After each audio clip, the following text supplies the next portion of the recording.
Second class है। अच्छा, तो आप लोग एक बताइए कि आप लोग इतने इरेगुलर क्यों रहते हैं जी?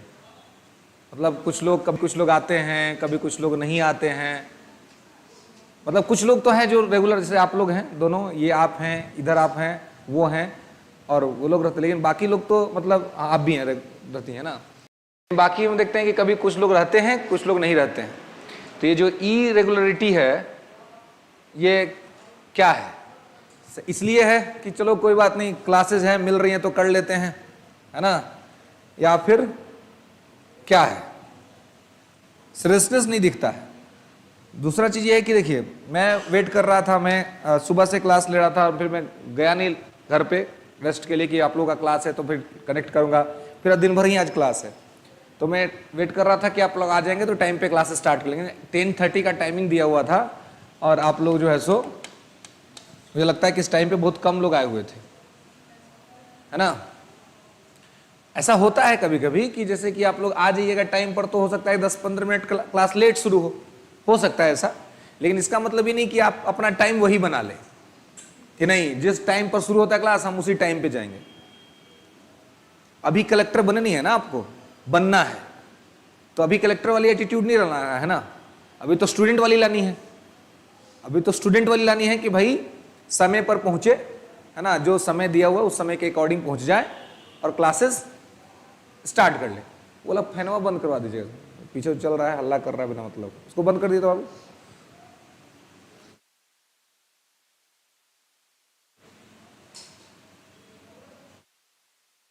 इतना आदमी सब इसमें बैठता है ना सुबह में कि रूम का टेम्परेचर खराब कर देता है।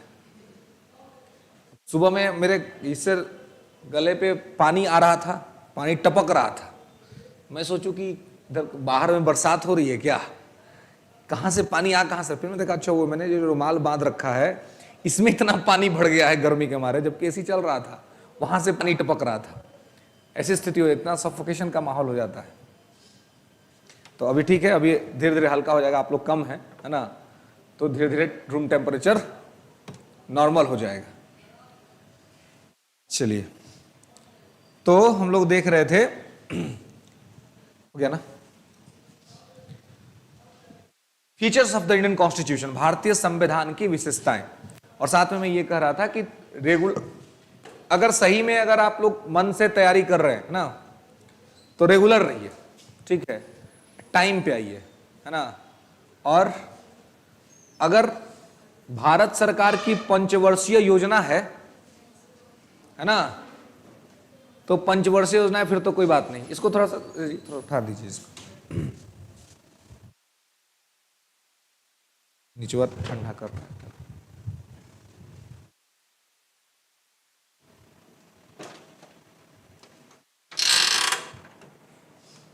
इससे ज्यादा इम्पैक्ट देगा। हाँ जी, सही में ज्यादा ठंडा कर रहा है, हवा दे रहा है बढ़िया, धूल गद्दा भी फेंक रहा है। आइए, तो देखिए, तो क्या है कि थोड़ा सब लोग रेगुलर रहिए, है ना। रेगुलर रहिएगा तो आपको पता चलेगा, है ना, कंटिन्यूटी रहेगी, और कंटिन्यूटी नहीं रहेगा तो फिर कोई मतलब नहीं है ना। हाँ। क्या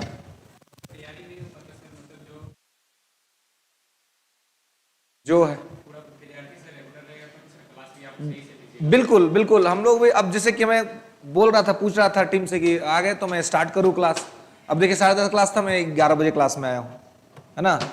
तो अब है कि टाइम कम है ना, तो आप लोग समय पे आ जाइएगा तो क्लास समय पे स्टार्ट हो जाएगा। दूसरा बात कि रेगुलर, हाँ, रेगुलरिटी के साथ आप लोग जो है, और बिल्कुल अब मैं मैनेजमेंट से कहूंगा कि आप लोग का कम से कम रेगुलर क्लास चले, मंडे टू सैटरडे चले कम से कम, है ना, ठीक है, रेगुलर क्लासेस चले, ठीक है, जिससे कि आपको भी कंटिन्यूटी रहेगा। रेगुलर बेसिस पे आप आएंगे जाएंगे तो क्या, देखिए एक दिन में 2 क्लास भी कर सकते हैं, है ना, लेकिन अगर एक दिन में एक क्लास भी होता है और 2-2 घंटे की क्लास अगर आपकी रेगुलर होती है तो वो भी ठीक है ना, कोई दिक्कत नहीं है, ठीक है। तो क्या है कि और एक साथ आपका 2 सब्जेक्ट चलता रहे, है ना, क्योंकि ऐसे भी अगर 2 क्लासेस होंगी तो वही 2 साथ में आपका चलेगा, ऐसे अल्टरनेट करके भी होगा तो 2 क्लास आपका साथ चलेगा, है ना। तो बात वही सेम ही रहेगा, बस ये कि एक दिन में आपको 2 क्लासेस हो पाएंगी, है ना। लेकिन क्या है कि ये सब चीज तभी होगा जब आपके तरफ से भी थोड़ी सी कंटिन्यूटी दिखनी चाहिए, है ना। हमारे टीम को दिखना चाहिए कि आप में कंसिस्टेंसी, तो टीम को भी लगेगा कि यार इसमें तो फ्लो ही नहीं है, लोग आ ही नहीं रहे हैं। तो जब लोग आ नहीं रहे हैं तो फिर अब देखिए इस बैच में 50 लोगों का सिलेक्शन हुआ है, कितना है 60 का। अब सोचिए 60 लोग सिलेक्ट हुए हैं ना, इस बैच में 60 लोग जो है ना वो सिलेक्ट हुए हैं, लेकिन प्रेजेंस कितने होते हैं? यही 10-12 मुझे लगता है कि ही प्रेजेंस होते हैं, डे 1 से यही दिख रहा है ना। तो अब है कि ऐसा क्यों है, तो ये तो आप अपने स्तर पे बता सकते हैं कि भाई आपको क्या समस्या आ रही है या क्या दिक्कत हो रही है, क्या असुविधा हो रही है ना। और जब तक वो फ्लो नहीं होगा तो देखिए ये भी बात है, हम लोग को भी जब क्लास में स्ट्रेंथ होता है तो पढ़ाने में ज्यादा आनंद आता है, भले गर्मी हो, भले पसीना बहे, कोई बात नहीं, लेकिन उससे लगता है कि नहीं भाई बच्चे हैं तो भाई इनको पढ़ाना है। स्ट्रेंथ कम होता है तो थोड़ा सा क्लास का माहौल भी नीरस जैसा होता है, आपको भी कंपटीशन नहीं दिखता है कि मेरा कंपटीशन क्या है, मैं कंपटीशन लेवल मेरा कहां पे किस लेवल पे है, तो वो सब चीज है। तो जितने लोग का सिलेक्शन हुआ है कम से कम वो लोग को आना चाहिए, ठीक है। और बाकी जो लोग पटना में ऑनलाइन जुड़ते हैं, ऑनलाइन भी कनेक्ट होते हैं लोग, ऑनलाइन में देखता हूं कि 15-20 लोग कनेक्ट हो जाते हैं लास्ट तक, है ना। लेकिन ये लोग जो कनेक्ट होते हैं अगर ये पटना में है तो इनको आके क्लास करना चाहिए ऑफलाइन, है ना। क्योंकि देखिए यूपीएससी जो है वो ऑनलाइन का चीज नहीं है, to be very frank. UPSC कोई चाहे कि हम ऑनलाइन तैयारी कर ले तो ये उतना आसान नहीं है, आसान का मतलब बिल्कुल भी नहीं हो सकता है, क्योंकि आपको इसमें प्रॉपर गाइड चाहिए होता है, प्रॉपर तरीके से आपको आंसर्स प्रैक्टिस करने होते हैं, जो ऑफलाइन में ही कर सकते हैं, ऑनलाइन में मुश्किल है। अब किसी को आंसर चेक कराना ऑनलाइन में चेक करा लेगा?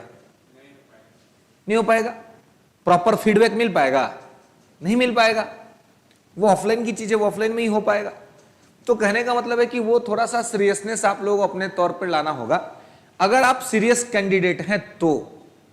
और अगर आप बस ये सोच रहे हैं कि कोई बात नहीं मैं तैयारी कर रहा हूं, होगा नहीं होगा कोई ज्यादा टेंशन की बात नहीं है, शादी हो जाएगा गांव पे, पिताजी आएगा, सब आता है ना शादी करने वाला आदमी सब पूछता है ना लड़का क्या करता है, पता ना, तो कह देंगे पिताजी कि लड़का यूपीएससी का तैयारी कर रहा है। तो यूपीएससी का भाई स्टैंडर्ड ऐसा है, यूपीएससी का क्रेज ऐसा है कि खाली तैयारियों पर पर्सनालिटी थोड़ा स्ट्रांग हो जाता है। कितना आदमी सब डराने के लिए बोल रहा है हम यूपीएससी का तैयारी करते हैं, भाई करते हो तो क्या है, कर न रहे हो, होगा तो ये का ना बात है? लेकिन इसका ऑरा इतना बेहतरीन है यूपीएससी का कि थोड़ा इंपैक्ट तो डाल ही देता है लोगों पे, है ना। तो इस चक्कर में भी माता पिता प्रचार कर देते हैं या विद्यार्थी स्वयं प्रचार कर देता है कि तैयारी कर रहे हैं, उसमें हो सकता है शादी वादी हो जाता है, कितना आदमी कैसे पढ़ता है शादी हो जाता है, तैयारी के मामला पर करवा लेता है ना, थोड़ा बहुत पैसा भी ले लेता है। और गलती से अगर कहीं प्री निकल गया, गलती से अगर कभी किसी बार यूपीएससी का प्री निकल गया तो रेटवा जाएगा बोर्ड, है ना। अब तो पिताजी के भाई प्री का मतलब मार्कशीट तो निकाल के टांग देंगे धर के, है ना, कि भाई पीटी निकाले हुए, है ना, तो उसमें कुछ बढ़ जाएगा। कहीं सौभाग्य से अगर मेंस हो गया, है ना, तो मामला और गंभीर, क्योंकि तो अब तो एक पैदान बाक बचा हुआ है ना। कितना आदमी जो श्योर होता है कि हमारा कुछ इसी पर मार देते हैं, है ना, इस पे मार देगा तो रेटवा और भाग जाता है, भाई मेंस है, क्या पता अगर आईएएस बन जाएगा तब तो कंट्रोल में नहीं आएगा ना, मेंस तक तो कंट्रोल में है, बन गया तो भाई फिर मामला गड़बड़ा जाएगा, है ना। तो वैसे में अगर देखिए अगर प्री मेंस अगर कोई निकाल रहा है फिर तो ऐसा नहीं कि उसकी स्थिति अच्छी नहीं होगी, बेहतरीन स्थिति होगी, है ना। और कहीं ना कहीं वो ठीक ठाक काम कर ही लेगा, कोई खास दिक्कत समस्या जीवन में होगा नहीं। ये यूपीएससी का ब्यूटी है। यूपीएससी की ब्यूटी यही है कि अगर ईमानदारी से आपने तैयारी किया है, निस्वार्थ भाव से ईमानदार होकर के, तो ये आपको काबिल बना के छोड़ती है। और एक बार जब काबिल आता है तो आप जीवन के किसी भी क्षेत्र में जाइएगा ना, तो बेहतरीन काम करिएगा। अब बेहतरीन ऑनर मिलेगा, अब बेहतरीन पैकेज मिलेगा, ना आपको पैसा का कमी होगा ना आपको सम्मान का कमी होगा। ये ब्यूटी है यूपीएससी का। अगर ईमानदारी से कोई यूपीएससी का तैयारी करता है तो प्रयास ये करना चाहिए कि तैयारी जो है वो ईमानदारी से बढ़िया से हो जाए, तैयारी में कोई कसर ना छूटे, है ना। तो इस चीज को थोड़ा सा आपको मेंटेन करना है, उस चीज को लेकर के आपको चलना है, ठीक है। तो और थोड़ा कंटिन्यू रहिएगा तो अच्छा रहेगा, और टाइम पर रहिए। 10:30 आप लोगों का टाइम इसलिए कर दिया गया क्योंकि टीचर वाला बैच छूटते छूटते थोड़ा समय बढ़ जाता था, तो इसलिए कर दिया गया कि आधा घंटा का गैप मिले तो आप समय पे आ जाए। तो एक तो समय पे आइए और रोज आइए, है ना, समय पे आइए और रोज आइए। ये नहीं कि नहीं हम आज गए तो अब आ जाएंगे 5 दिन बाद, है ना। आप स्टूडेंट हैं और स्टूडेंट का सबसे बड़ा चीज होता है उसका कंटिन्यूटी। तो कंटिन्यूटी अगर रहेगा तो ही समझ में भी आएगा, नहीं तो फिर एक क्लास छोड़िएगा, एक क्लास करिएगा, आपको खुद ही नहीं समझ में आएगा कि पीछे क्या पढ़े थे, आगे क्या पढ़ना है ना। तो थोड़ा इन चीजों पर आपको ध्यान देना पड़ेगा, ठीक है। तो हम लोग लास्ट क्या टॉपिक देख रहे थे जी? विशेषता। और भारतीय संविधान की विशेषता में क्या देख रहे थे?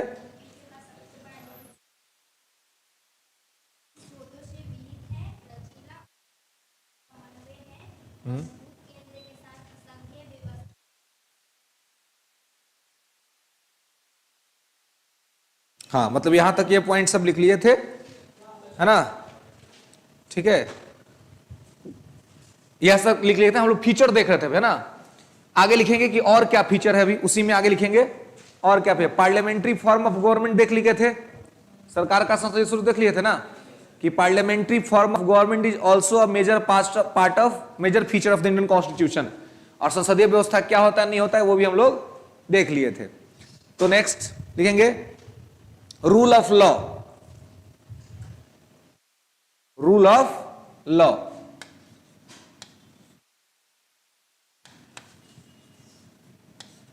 रूल ऑफ लॉ, है ना। रूल ऑफ लॉ ये भी एक हमारे संविधान की विशेषता है, इसको कहते हैं विधि का शासन।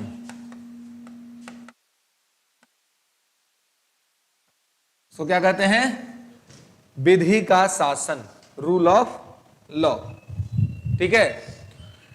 तो रूल ऑफ लॉ का क्या मतलब है? विधि का शासन का क्या मतलब है? इसका मतलब है कि देश में कानून का राज है, देश कानून से चलेगा, किसी के अपने मन मर्जी से नहीं चलेगा, है ना। तो हमारे संविधान की एक सबसे बड़ी विशेषताओं में से एक विशेषता है रूल ऑफ लॉ, कि देश में अगर शासन किसी का है तो किसका है? लॉ का है, विधि का है, यानी कि कानून का है ना, एक्ट का है। देश में अगर कुछ भी होगा तो अकॉर्डिंग टू एक्ट होगा, कानून के अनुसार होगा, कानून के खिलाफ नहीं होगा। कानून के खिलाफ जाने का किसी को कोई अधिकार प्राप्त नहीं है हमारे देश के संविधान में। क्लियर है? तो यहां पे इस चीज को आपको ध्यान रखना है कि रूल ऑफ लॉ, विधि का शासन। ओके, क्लियर है? अब देखिए कि जो रूल ऑफ लॉ है तो इसका एक्चुअल मतलब क्या है। एक तो होता है रूल ऑफ लॉ, एक होता है रूल एस्टेब्लिश्ड बाय लॉ, है ना। विधि का शासन और विधि द्वारा स्थापित प्रक्रिया। रूल ऑफ लॉ जो है ये हमने ब्रिटेन से लिया है ना, और विधि द्वारा स्थापित प्रक्रिया जो है वो हमने जापान से लिया है, ठीक है। तो दोनों में कुछ बेसिक डिफरेंस होंगे। Rule established by law taken from Japan और rule of law taken from Britain. तो कुछ तो बात मतलब इसमें दोनों में अंतर होगा, बेसिक डिफरेंस होगा।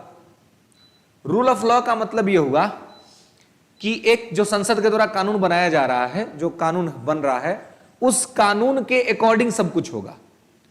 और रूल एस्टेब्लिश्ड बाय लॉ का मतलब है कि कुछ परंपराएं भी हैं देश में, परंपराएं भी कानून के बराबर ही हैं। कुछ ट्रेडिशंस ऐसे हैं जो कानून के इक्वल माने जाते हैं, ठीक है। तो समय के साथ वो भी क्या होगा? पुष्पित पल्लवित होता रहेगा, वो आगे बढ़ता रहेगा, और देश जो है वो कानून के ही माध्यम से चलेगा या कानून द्वारा स्थापित प्रक्रिया के माध्यम से चलेगा, इससे अलग नहीं चलेगा। मतलब हमारे यहां किसी प्रकार का कोई डिक्टेटरशिप नहीं होगा, किसी प्रकार की कोई प्रिविलेज क्लास नहीं होगा, है ना, बिल्कुल ना कोई प्रिविलेज क्लास होगा, ना किसी के पास स्पेशल पावर होगा, और ना ही किसी की स्पेशल आइडेंटिटी होगी। हमारा देश डेमोक्रेटिक है, रिपब्लिक है, तो हमारे यहां होगा वही जो कानून चाहेगा, जो कानून के अंतर्गत होगा। क्लियर है? कोई दिक्कत? तो rule of law is the also a major part of major feature of the Indian constitution. Okay, हाँ, रूल बाय लॉ को ही कहते हैं रूल एस्टेब्लिश्ड बाय लॉ, ठीक है, विधि द्वारा स्थापित प्रक्रिया, ठीक है ना, ब्रिटेन से, ठीक है। ये सोर्सेस ऑफ इंडियन कॉन्स्टिट्यूशन में भी मैंने लिखाया था आप लोगों को, संविधान का जो स्रोत लिखवाया था कि संविधान के क्या क्या स्रोत लिखे हैं कि नहीं, अभी संविधान का स्रोत नहीं लिखे हैं, sources of the Indian constitution, ठीक है। इसके बाद उसको लिखा देंगे कि कहां कहां से क्या क्या चीजें ली गई। नेक्स्ट लिखेंगे integrated and independent judiciary, integrated and independent judiciary, ठीक है, हिंदी में लिख लेंगे एकीकृत एवं स्वतंत्र न्यायपालिका, integrated and independent judiciary. Jayprakash, university exam are creating issues. कोई भी अगर चलिए यूनिवर्सिटी एग्जाम है तो कोई बात नहीं, लेकिन जिन लोगों के साथ ऐसा दिक्कत नहीं है उनको क्लास आना चाहिए, रेगुलर क्लास आना चाहिए, रेगुलर क्लास करना चाहिए, है ना। It's not a 5 year plan, पंचवर्षीय योजना नहीं है यूपीएससी की तैयारी कि आप आज पढ़े फिर 5 दिन के बाद पढ़े फिर 10 दिन के बाद पढ़े, है ना। पंचवर्षीय योजना तो वैसे भी अनप्रैक्टिकल हो चुका, गवर्नमेंट ने भी रिजेक्ट कर दिया ना 5 ईयर प्लान को, बहुत पहले रिजेक्ट कर दिया। 2014 में ये गवर्नमेंट आई और इस गवर्नमेंट ने आने के बाद 2015 के 1 जनवरी को नीति आयोग लॉन्च कर दिया, है ना, और 5 ईयर प्लान को खत्म कर दिया। नीति आयोग का फुल फॉर्म क्या होता है जी? Good, national institution for transforming India, Bharat Parivartan Sansthan, है ना। ये बात है ना, आप लोगों के क्लास में भले एक स्टूडेंट कम, लेकिन आप लोगों के क्लास में मजा आता है क्योंकि आप लोग भी जानते हैं बहुत सारा बात। अयो भी तो नया का बैचवा सब आया है ना, माइक को ऑफ करके रिकॉर्ड।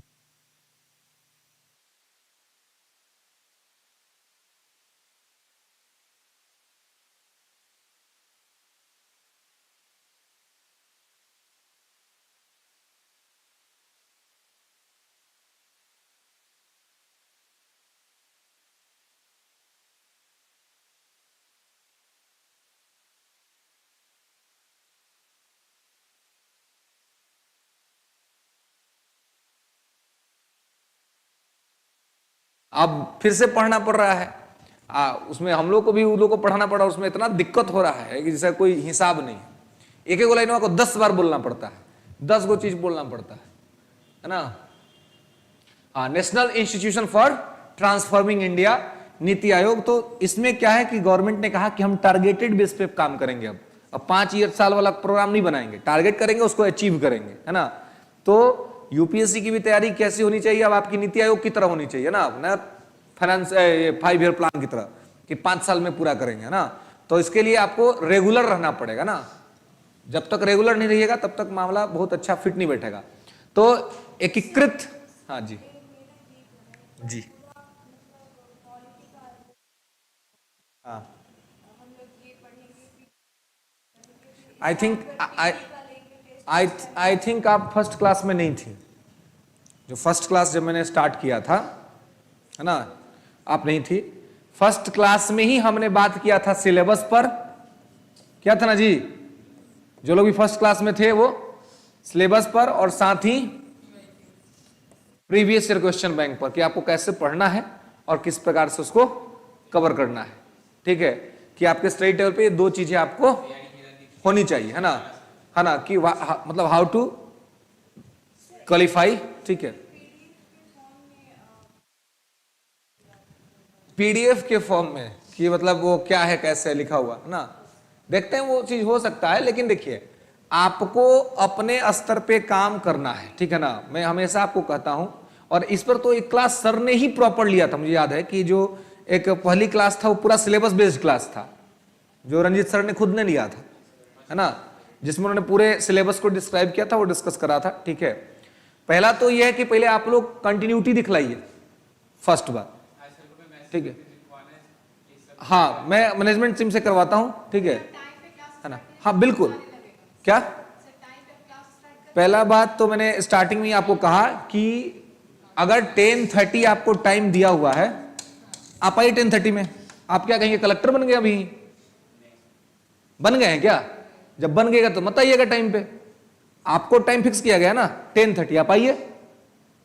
हो सकता है कि किन्हीं कारणों से 10 minute 15 minute class let start हो सकता है, क्वाइट पॉसिबल है ना, मे बी होता है ऐसा, हम लोगों ने भी करा तो ऐसे होता था। यहां पे तो ये बात है, अब बड़े इंस्टीट्यूशन में जाएंगे, जब बैच छूटता है तो बच्चों को निकलने में 15 मिनट लग जाता है, अब पहला बैच आके इंतजार करता है, तो हम थोड़ी ना कहेंगे कलेक्टर बैठल हैं पहले हैं कि नहीं, हम तो एकदम हम साहब आ गए हैं, स्टार्ट कीजिएगा, वैसे नहीं होगा ना। आप आइए, और अगर आपको खाली क्लास मिल रहा है तो आप क्यों, अगर आपके पास थोड़ा 10-15 मिनट का टाइम एक्स्ट्रा मिल रहा है, मतलब क्लास नहीं स्टार्ट हो पाया, तो आप क्यों उसको जाया करिएगा, आप रिवीजन करिए, साथ में कोई है तो सर डिस्कशन करिए, पिछले क्लास के फैक्ट्स को ये करिए, यूज करिए ना टाइम को। तो ये देखिए, ये हमारा काम है कि हम टाइम पे स्टार्ट करा दें, और हम लोग ये प्रयास करेंगे कि टाइम पे क्लासेस आपके स्टार्ट हो जाएं। लेकिन ऐसा हो सकता है ना जी कि 10-15 मिनट इधर उधर हो कभी कभी, तो ऐसा होगा तो इसका मतलब आप क्लासे नहीं आइएगा, ये कौन सा बात हुआ? इस वजह से लोग नहीं आ रहे, तो इस वजह से नहीं आता, बहुत बेवकूफ है फिर, जो छूट गया तो क्या। और सबसे बड़ा दिक्कत क्या है? दिक्कत है ना, इसीलिए दिक्कत है कि आप लोग को सिलेक्शन किया गया टेस्ट के माध्यम से, यही दिक्कत है। मैंने अगर यहां पर दे क्या होते ना 1.5 लाख, तो हिम्मत नहीं करता, 1 घंटा लेटो क्लास शुरू होता ना तो आते, कहा से कि पिताजी पूछते फोनवा करके कि बुआ तोरा दिलवा 1.5 लाख रुपया, यहां तो कोई बातें नहीं है, कोई बात नहीं, 10 बजे लेट नहीं, 3 बजे भेंट नहीं, आपको पता ही नहीं कि आपका कोई इन्वेस्टमेंट है, मन तब आए, नहीं मन तो ना मैं, है ना, है। देखिए सब लोगों को ये देखना पड़ेगा, और मैं अभी आज ही मैनेजमेंट से बात करूंगा, जो लोग बहुत ज्यादा इरेगुलर होंगे निकाल के भगाइए, खत्म करिए, उनको अलाउ करिए, ग्रुप से भगाइए, क्लास नहीं होगा उनका, उसके बाद से कभी मिशन 50 में एंट्री नहीं मिलेगी भाई। जब कोई फायदा नहीं है, बिल्कुल रिपीटेड हो जाते हैं, बिल्कुल। तो पहला तो ये चीज हम लोग आज ही मैं टीम से अपने बात करूंगा कि प्रॉपर सब लोगों से बात कर लीजिए, जो लोग आ रहे हैं उनको ग्रुप में रखिए, जो नहीं आ रहे हैं उनको खत्म कीजिए, और उनकी वैलिडिटी भी खत्म। टेस्ट क्वालिफाई किया था, कोड ऑफ कंडक्ट है, नियम रेगुलेशन है, फॉलो करेंगे तो फॉलो हम करवाएंगे, नहीं तो फिर आप जाइए अपना देखिए करिए, जो क्योंकि कंटिन्यूटी नहीं होगा तो सीरियसनेस नहीं आएगा, और वो चीजें हम लोग नहीं कर पाएंगे ऑल द टाइम। और ये कोई महतो जी का दलान नहीं है कि जब मन तब आएंगे और जब मन तब जाएंगे, बिल्कुल। और इतने बिल्कुल हम लोग को फर्क भाई 60 के अप्रॉक्स में अगर सिलेक्शन है, 50% भी प्रेजेंस नहीं है, 50% की भी उपस्थिति नहीं है, तो ये हमारे लिए भी तो मोटिवेशन चाहिए ना कि स्ट्रेंथ हो तब ना आए क्लास में जी। तो कहने का और सबसे बड़ा चीज कि भाई यूपीएससी है, इसकी गंभीरता तो खुद ही समझना पड़ेगा, है ना, कि आप उसको गंभीरता से ले और गंभीरता के साथ उसको करें, तब जाकर के ये बेहतर हो पाएगा, अन्यथा ये होगा। सारी चीजों पे आज हम लोग मैं बात करूंगा और सारा चीज को ठीक करेंगे, आवश्यकता पड़ी तो सर से भी बात करूंगा कि भाई कोड ऑफ कंडक्ट को स्ट्रिक्टली मेंटेन कराया जाए, अन्यथा इस पे मेहनत करने का कोई फायदा नहीं हम लोग का। ये लॉस ऑफ एनर्जी है, लॉस ऑफ एनर्जी है, लॉस ऑफ एनर्जी है, वेस्ट ऑफ एनर्जी है, और कुछ नहीं है ना। अभी जाके मैं 2 घंटे, क्योंकि फिर अब आपका बैच खत्म होगा और फिर क्लास शुरू हो जाएगा, और शाम के 6 बजे तक कंटिन्यू क्लास है। अब बोलने में अंदर से पावर निकालना पड़ता है ना, तो ऐसे में ये टाइम तो कम से कम फ्री होता ना, आदमी जाके घर में सो लेता, कम से कम 2 घंटा आराम कर लेता, कुछ भी करता और चीजें होती। लेट चलता है, बिल्कुल। देखिए लेट शुरू होगा, और देखिए मैं अपना एक बात बताता हूं, मेरे साथ दिक्कत यह है, नहीं तो पहले से मान लीजिए कि कहीं कोई एडमिशन है या कुछ भी है, तो आपको अपना प्रायोरिटी सेट करना पड़ेगा। कि आपकी प्रायोरिटीज में क्या है, आपका प्रायोरिटी क्या है। और देखिए मैंने कहा ना, आपकी यूपीएससी ऐसा चीज है ना कि अगर आप उसको सेकंड प्रायोरिटी में रखिएगा तो आपको फोर्थ 5 प्रायोरिटी में डाल देगी। आपको उसको फर्स्ट प्रायोरिटी में रखना पड़ेगा। बाकी जगहों पर आप उसको ठीक करवाइए, लेकिन जो आपके लिए फर्स्ट प्रायोरिटी है, क्या होता है हमारे लिए, अगर हमारे माता पिता फर्स्ट प्रायोरिटी हैं तो कोई काम कह दे, आज अगर घर से माता पिता का फोन आ जाए इमरजेंसी, तो सारा काम छोड़ के जाना पड़ेगा, क्योंकि प्रायोरिटी है वो, है कि नहीं। अब वही कोई दूसरा आदमी पड़ोसी फोन करे कि भाई हमारे यहां शादी है, नहीं आओगे, कहे जाएंगे भाई, बोल देंगे कि आएंगे, लेकिन नहीं जाएंगे, टाइम नहीं अपने पास। तो प्रायोरिटी हमारे लिए क्या है ये तय करना पड़ेगा। तो प्रायोरिटी अगर आपके लिए ये आपका लक्ष्य है, आपका एम्बिशन है, तो आपको बाकी जगहों पर एडजस्ट करना पड़ेगा। और अगर ये आपको प्रायोरिटी में नहीं है तो आप यहां पे एडजस्ट करिए, बाकी जगह पे आप करिए आराम से। ये बात है। और देखिए ये मैं आपके लिए ही कह रहा हूं, इट्स नॉट फॉर मी, इससे मेरा कुछ नहीं होने जाने को, मेरा तो सैलरी है, मेरे को तो मिलेगा ही, है ना। वो मैं आपका क्लास लूंगा तो भी मिलेगा, नहीं लूंगा तो भी मिलूंगा, क्योंकि मैं परमानेंट फैकल्टी हूं फिलहाल यहाँ का, तो कोई दिक्कत मुझे नहीं है। लेकिन मैं ऐसा मानता हूं एज अ स्टूडेंट की अगर मैं कुछ बोल रहा हूं तो उस मैक्सिमम लोग का उसका फायदा पहुंचना चाहिए, उनको लाभ होना चाहिए। बिना मतलब का बोल के उससे किसी को लाभ नहीं हुआ, किसी को कोई जानकारी नहीं हुई, या उतने लोगों तक सूचना नहीं पहुंचा, तो फिर उसका कोई मतलब नहीं है। तो ये चीज इंपॉर्टेंट है, इसको थोड़ा सा ध्यान रखिए और थोड़ा सा सीरियसनेस लाइए। और आप लोग जो है ना, ठीक है ना, आप लोग का जो है ना कि आप लोग को इस चीज जब ध्यान रखना पड़ेगा कि भाई आपको यूपीएससी का आप तैयारी कर रहे हैं, तो वो वाली एटीट्यूड और वो वाली सीरियसनेस आपके अंदर में होना चाहिए, दिखना चाहिए लक्ष्य के प्रति, तब जाकर के आपको बेनिफिट होगा। खैर चलिए आइए टॉपिक में बात करते हैं, तो ये सब चलता रह जाएगा। ये मैंने कहा आपको लिखा है आपको, हाँ, एकीकृत और स्वतंत्र न्यायपालिका, है ना, इंटीग्रेटेड एंड इंडिपेंडेंस जुडिशियरी, ठीक है। अब देखिए इसमें क्या है, तो एकीकृत मतलब एक साथ, इंटीग्रेटेड, तो देखिए हमारे यहां है सुप्रीम कोर्ट, उसके नीचे है हाई कोर्ट, उसके नीचे है subordinate court, not district court. समझने के लिए डिस्ट्रिक्ट कोर्ट बोलिएगा, लेकिन कभी भी डिस्ट्रिक्ट कोर्ट लिखिएगा नहीं, सबऑर्डिनेट कोर्ट लिखिएगा, यानी कि अधीनस्थ न्यायालय। तो सबसे ऊपर जो कोर्ट है वो क्या है, सर्वोच्च न्यायालय।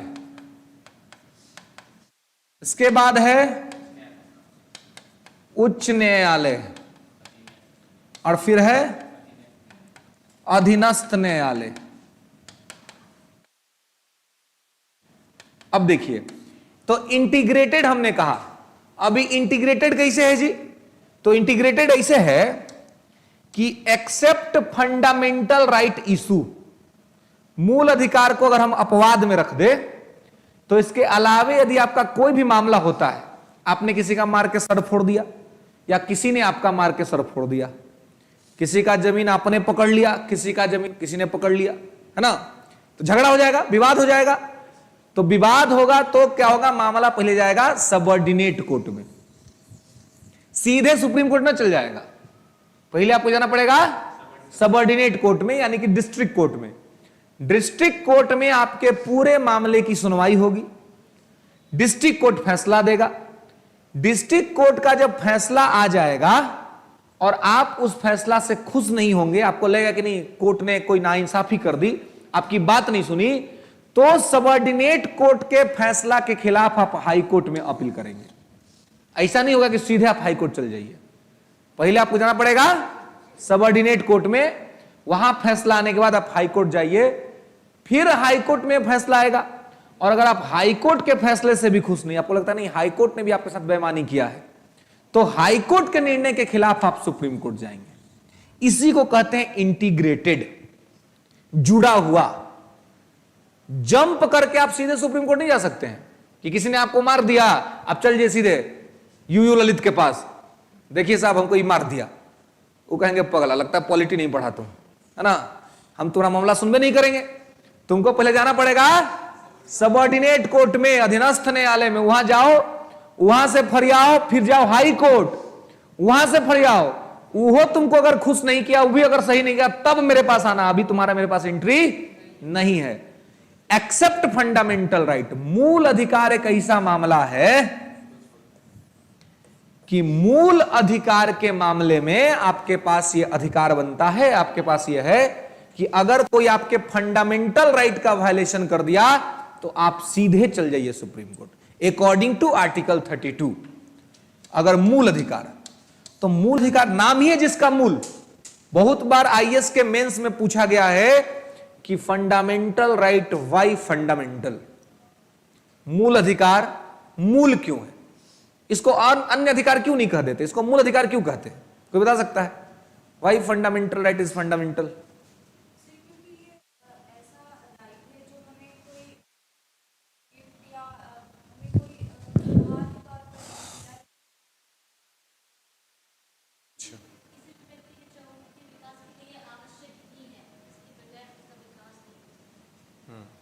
और कोई?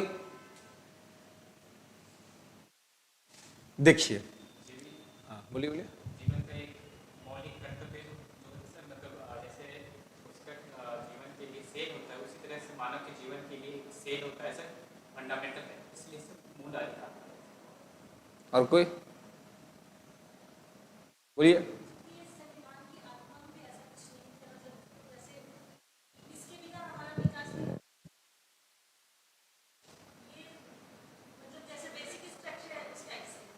ठीक, और कोई?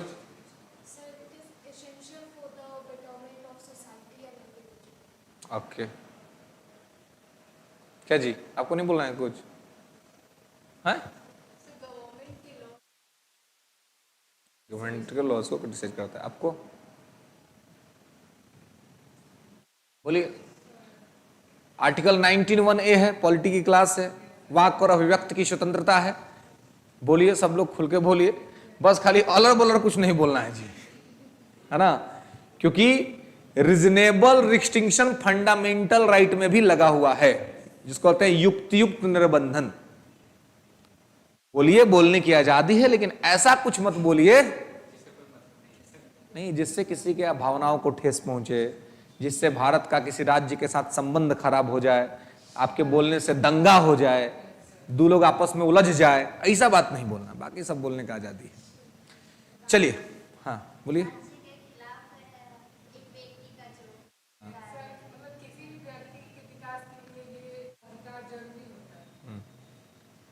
चलिए,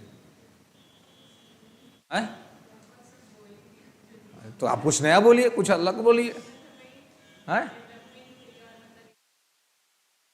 देखो, हमारे तरफ से, हम क्षेत्र से एगो मंत्री हुए थे, उनका नाम नहीं लेंगे, ठीक है ना, वो साइंस टेक मिनिस्टर बने थे बिहार सरकार में, ठीक है, तो एक टाइम पर बने थे बिहार सरकार में विज्ञान और प्रौद्योगिकी मंत्री। बाद में गन्ना उद्योग उनको मिल गया।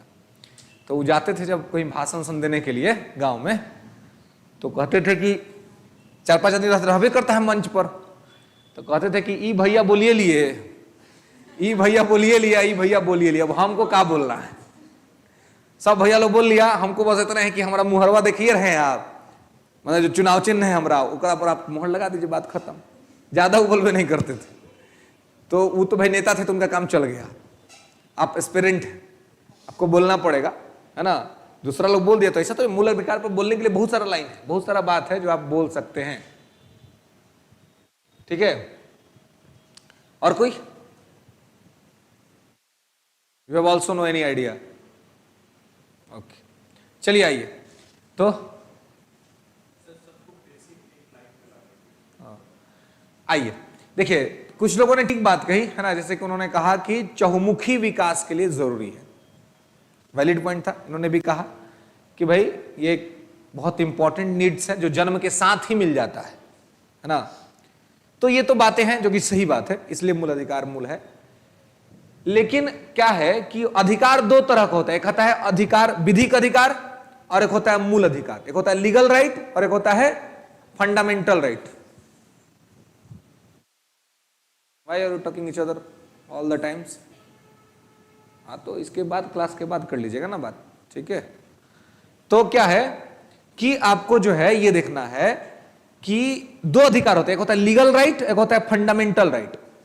विधिक अधिकार आपसे छीना जा सकता है, लेकिन मूल अधिकार आपसे नहीं छीना जा सकता है।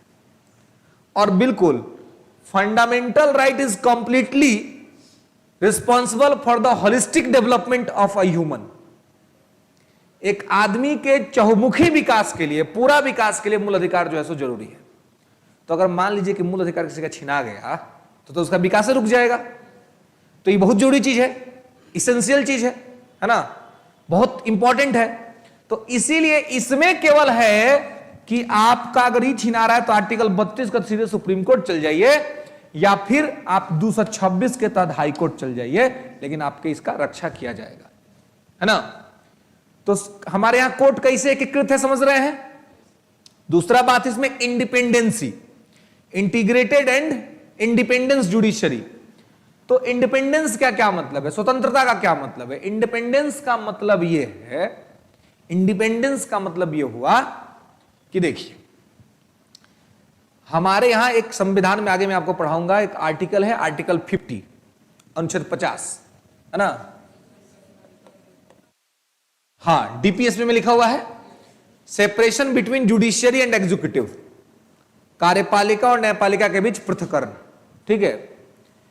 तो जुडिशियरी के किसी भी मामले में जनरली हमारे यहां सरकार इन्वॉल्व नहीं होती है।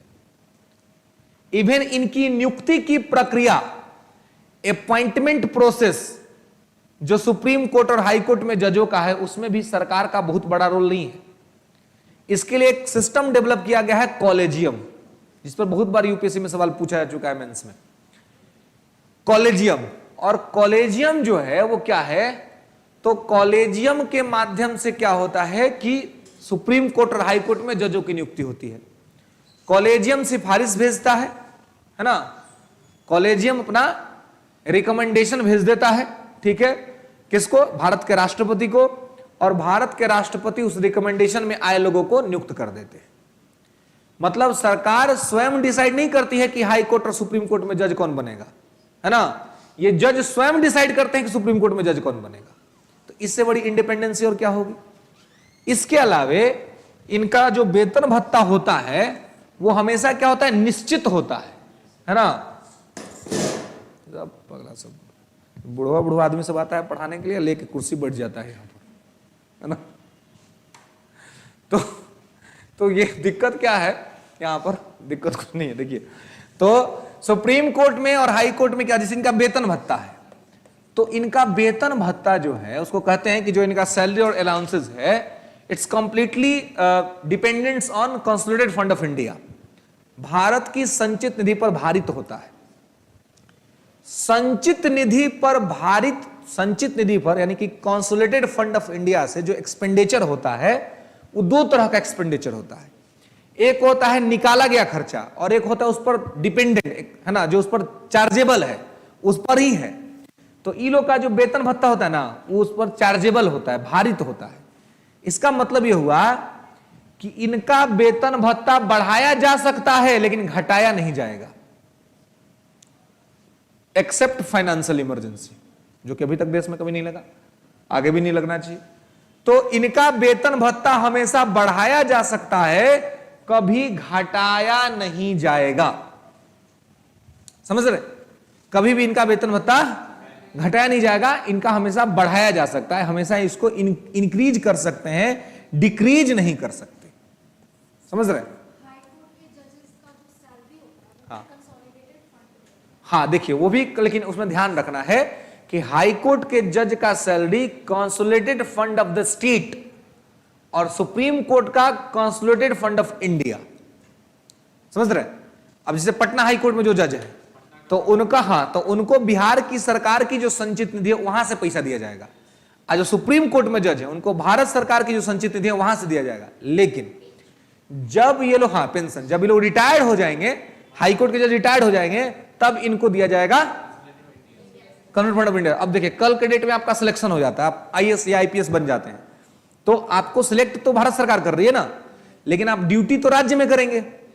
तो जब आप में चल जाएंगे तो आपका भी जो वेतन होगा वो राज्य के संचित से मिलेगा, है ना। और वही जब आप सेंट्रल डिपुटेशन पे चल जाइएगा, भारत सरकार में काम करने चल जाइएगा, तो आपको पैसा भारत सरकार के संचित से मिलेगा। रिटायर्ड हो जाइएगा तो भारत सरकार के संचित निधि से मिलेगा, कारण कि आप भारत सरकार के अधिकारी हैं। तो जब काम करिएगा राज्य में तो राज्य सरकार पैसा देगी, अब बाकी काम करिएगा सेंटर में तो सेंटर पैसा देगी, और रिटायर्ड हो जाइएगा तो आप लायबिलिटी सेंटर के हैं, इसलिए पेंशन आपको सेंटर देगी। लेकिन वही आप मान लीजिए पीसीएस क्वालिफाई करते हैं, आप बीपीएससी क्वालिफाई करते हैं, तो क्या होगा, आपका सैलरी और आपका पेंशन सब राज्य सरकार देगी, क्योंकि आप राज्य सरकार के अधिकारी हैं। तो जो जहां काम करता है वहीं वे उसको पैसा जो है सो ऑफर किया जाता है ना। तो यहां पर चीजें आपको ध्यान रखनी है। ओके, तो वेतन भत्ता मतलब ये स्वतंत्रता ही ना हुआ जी, कि अगर इनको सरकार के खिलाफ भी कोई डिसीजन लेना होना तो ये लोग ले लेंगे, क्योंकि इनको इस बात का डर नहीं है कि सरकार इनको हटा देगी या सरकार इनका पैसा कम कर देगी। ये कंप्लीट स्वतंत्र है, इसलिए कहते हैं कि इंडिया में इंटीग्रेटेड एंड इंडिपेंडेंस जुडिशरी है, सब एक दूसरे के साथ जुड़ा हुआ है और स्वतंत्र भी है, सरकार के कंट्रोल में काम नहीं करता है। बताइए समझ में। तो यह भी क्या है, हमारे संविधान का एक महत्वपूर्ण विशेषता है, जो बाकी जो देश हैं उनके संविधान से हमको थोड़ा अलग और विशिष्ट बना देता है। क्लियर है? नेक्स्ट। हाँ जी, हटा दिया नहीं, हटा नहीं दिया गया है। हाँ, मैंने ये कहा था कि 2015 में सरकार ने एक संविधान संशोधन किया, 99वां संविधान संशोधन, जिसमें लाया न्यायिक नियुक्ति आयोग, जुडिशियल अपॉइंटमेंट कमीशन। लेकिन इस जब कोर्ट में गया तो कोर्ट ने इसको इनवैलिड डिक्लेयर कर दिया। कोर्ट ने कह दिया कि it is the violation of the basic structure of the Indian constitution.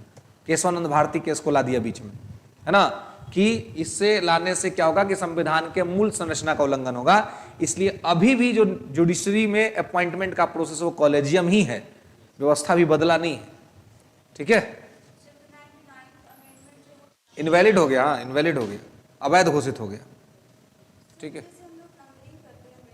हाँ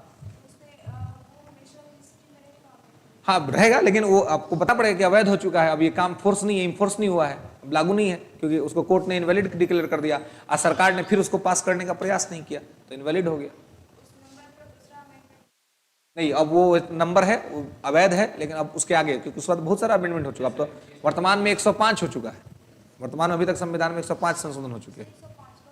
105वां संविधान संशोधन है ओबीसी वर्ग के लिए, जो कि कौन सी जातियां ओबीसी में आएंगी या नहीं आएंगी, इसका डिसीजन स्टेट करेगा। यह अभी 2021 में हुआ है ना। 105 में यही किया गया है कि ओबीसी, चूंकि हर राज्य में देखेंगे, कुछ राज्य में कुछ जातियां आरक्षण का लाभ लेती हैं, कुछ राज्य में उनको आरक्षण नहीं है, तो हर राज्य में अलग अलग जाति का अलग अलग स्थिति है। तो ये राज्य को दे दिया गया कि आप राज्य देखेगा कि उनके यहाँ कौन सी जातियां हैं जो आरक्षण के लाभ लेने की स्थिति में और कौन सी नहीं है, उसके लिए 105वां संशोधन हुआ है। प्रोसीड। क्या? हाँ, क्या 104 जो है वो SC ST का रिजर्वेशन बढ़ा दिया गया है 10 साल के लिए। ठीक है, 2030 तक चलेगा, और एंग्लो इंडियन कम्युनिटी खत्म कर दिया गया है। 103 जो है वो EWS क्लास के लिए, इकोनॉमिक वीकर सेक्शन के लिए है। ठीक है, 102 जो है वो ये आपका OBC आयोग को संवैधानिक दर्जा दे दिया गया है, और 101 जो है वो GST है, और 100वां संविधान जो है वो बांग्लादेश को 111 को गांव दिया गया है, और वहां से हम लोग यहाँ आया है 51 को गांव। ठीक है, ठीक है। चलिए आइए, तो यहां तक में ये समझ रहे हैं इंटीग्रेटेड और इंडिपेंडेंस जुडिशरी। नेक्स्ट लिखेंगे अगला फीचर, अगला लिखेंगे फंडामेंटल राइट्स, मूल अधिकार। ये तो सबसे बड़ा फीचर है ना।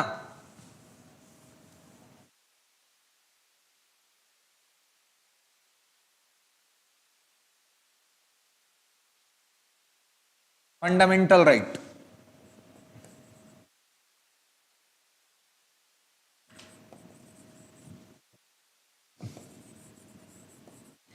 तो ये जो मूल अधिकार है, तो अभी तो हम लोग बात किए हैं कि मूल अधिकार क्या है जी, बहुत बेसिक अधिकार है ना। ये चहुमुखी विकास के लिए जिम्मेवार है। एक लाइन लिख लीजिएगा, मूल अधिकार मूल क्यों है, तो लिख लेंगे कि fundamental right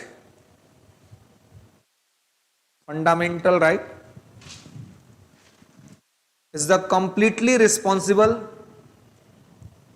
fundamental right is the completely responsible for the holistic development of a human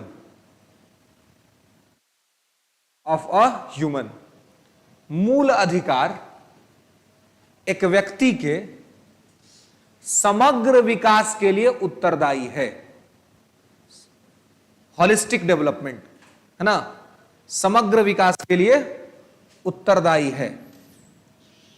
अभी समग्र विकास जो है,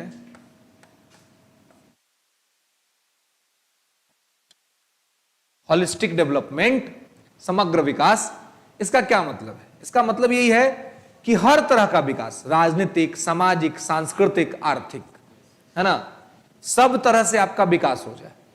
तो इसीलिए क्या है, मूल अधिकार अपने आप में इंपॉर्टेंट है और एक जबरदस्त फीचर है, क्योंकि अगर ये नहीं होता तो भारत जैसे देश में कि जो हम लगभग 200 साल की गुलामी और बरसों के राजतंत्र से गुजरा था, वहां पर एक बराबर का समाज स्थापित कर पाना बहुत चुनौतीपूर्ण हो जाता है। अच्छा, आपको एक विकल्प दिया जाए, है ना, कि दो विकल्प है आपके पास। एक विकल्प है स्वतंत्रता का और एक विकल्प है समानता का, है ना, कि भाई आपको स्वतंत्रता चाहिए या फिर आपको समानता चाहिए। तो क्या चाहिए, पहले क्या होना चाहिए? पहले समानता होना चाहिए कि पहले स्वतंत्रता होना चाहिए? लड़ लेंगे, है ना, ठीक। मतलब सब लोग यही मानते हैं कि पहले क्या चाहिए? स्वतंत्रता जरूरी है, ठीक। लेकिन ये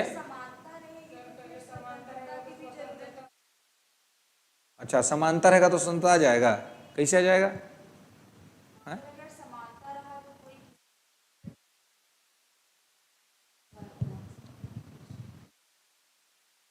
अच्छा, तो मतलब आप कह रही हैं कि समानता पहले चाहिए? हाँ, नहीं, मेरा यही विकल्प यही है। दो विकल्प है आपके पास, या तो स्वतंत्रता या फिर समानता, और आपसे पूछा जा रहा है कि भाई आपको पहले क्या चाहिए, what do you want firstly. तो आप पहले स्वतंत्रता चाहिए या फिर समानता, ये बताइए, और जो बताइए उसके बारे में रीजन दीजिए कि इस वजह से मुझे ये चाहिए पहले।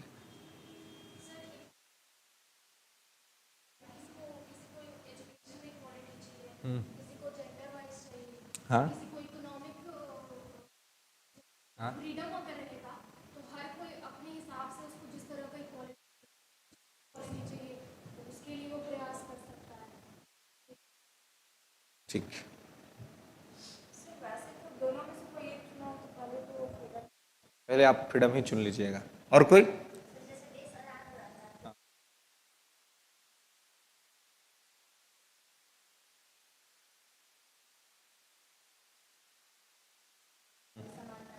तो उन्होंने ये बोला था स्वतंत्रता पहले हो जाती है उसके बाद उसी का एग्जाम्पल भूमि सुधार है। पहले हम स्वतंत्र हो गए फिर भूमि सुधार के जरिए सबको एक तरीके से ठीक। पहले स्वतंत्रता चाहता है और सोशलिस्ट समाज।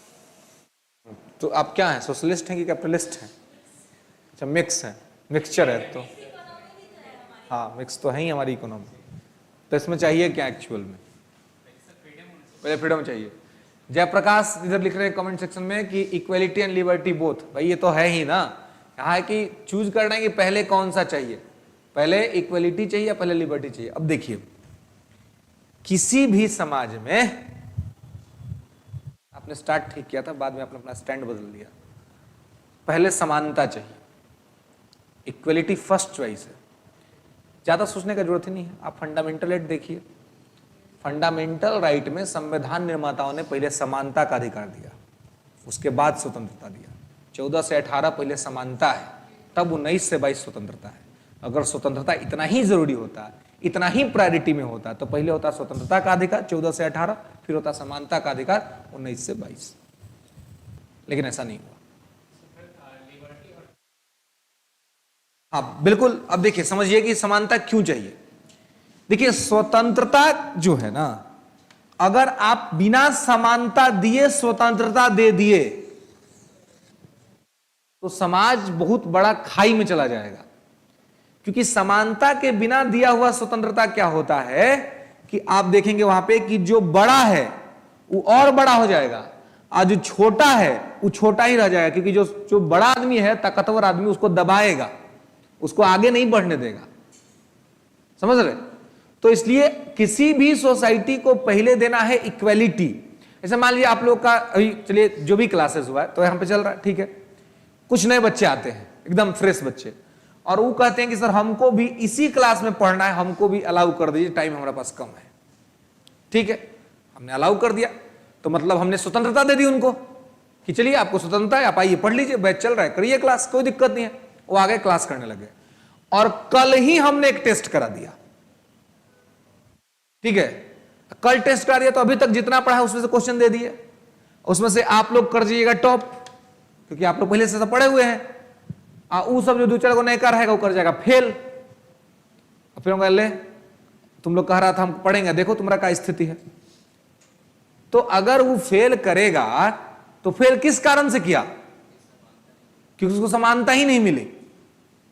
उसको हमने पहले आपके लेवल पर लाए बिना ही कंपटीशन में उतार दिया। समानता दे करके स्वतंत्रता देंगे तब ठीक स्थिति बनेगी। पहले ही स्वतंत्रता दे देंगे तो ऐसे में समाज डिक्टेटर हो जाएगा, तनाशाह हो जाएगा।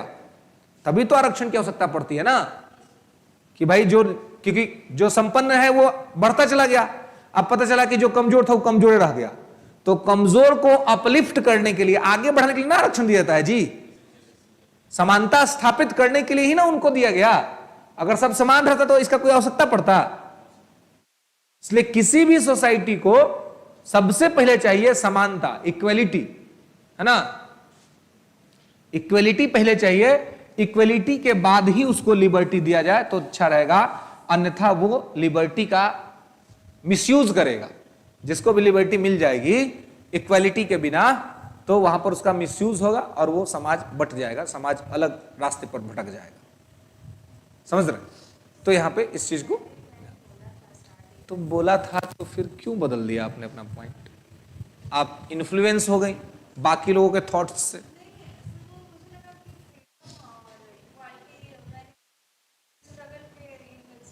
नहीं तो उस एंगल से नहीं देखना था ना। अब तो सीधे पहले यही देखिए कि संविधान निर्माताओं ने प्रायोरिटी किसको दी, सारा थॉट्स वहीं पर खत्म हो जाएगा। याद नहीं आया है ना? कोई नहीं, अब क्या, कोई बात नहीं, अब एक्सप्लेन भी कर लीजिएगा और हमेशा याद भी रहेगा। ठीक है, चलिए। तो यहां जो है ये फंडामेंटल राइट्स जो है वो समग्र विकास के लिए जरूरी है। इसलिए फंडामेंटल राइट हमारे संविधान की सबसे बड़ी विशेषता है। वर्तमान में फंडामेंटल राइट कितना है जी? 6 है। फंडामेंटल राइट का राइट क्रोनोलॉजी कौन बता सकता है? राइट क्रोनोलॉजी बताइए।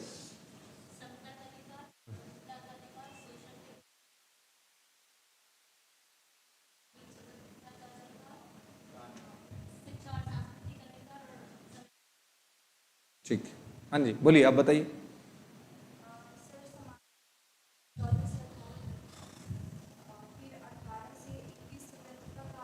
अठारह से 21, 19 से 22,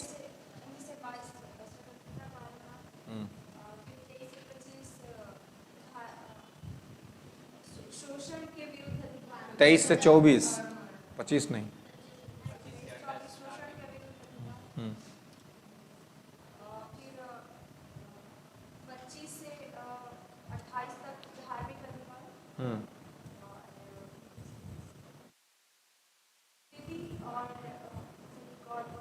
शिक्षा और संस्कृति का अधिकार, राष्ट्र वाला 19-20। चलिए ठीक है। हाँ हाँ 31 हट, हाँ संपत्ति का अधिकार हट गया है ना। हाँ 32, हाँ जयप्रकाश ऐसा सोचा कभी नहीं, ये बातें बुक में नहीं है। बुक में सब बातें बुक में नहीं मिलती है ना। सारी बातें बुक में मिल जाती तो लेक्चर का क्या ही महत्व रहता फिर। फिर आदमी किताब ही पढ़ के कर लेता काम, है ना।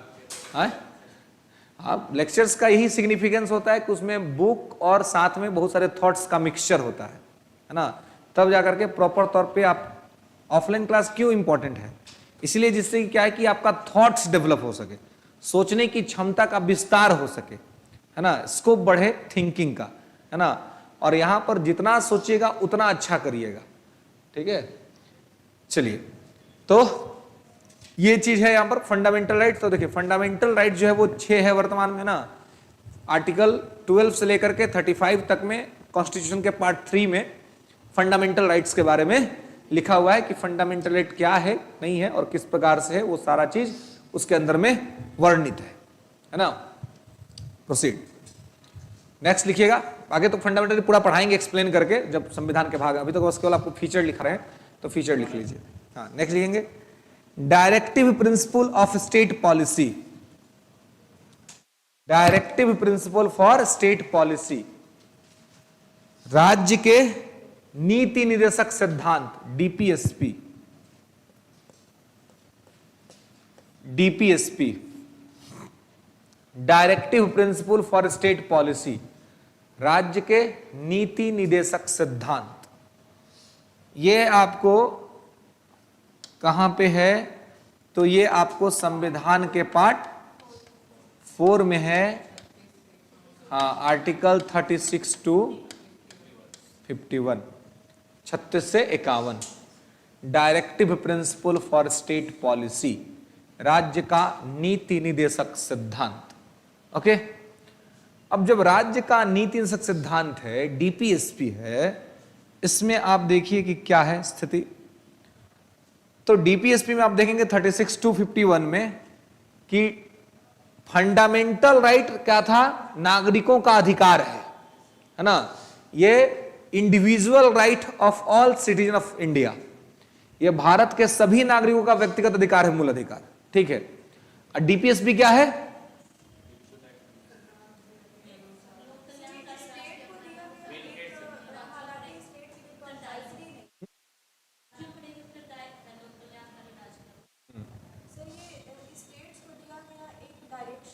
इस डायरेक्शन में जाकर के लोगों के वेलफेयर की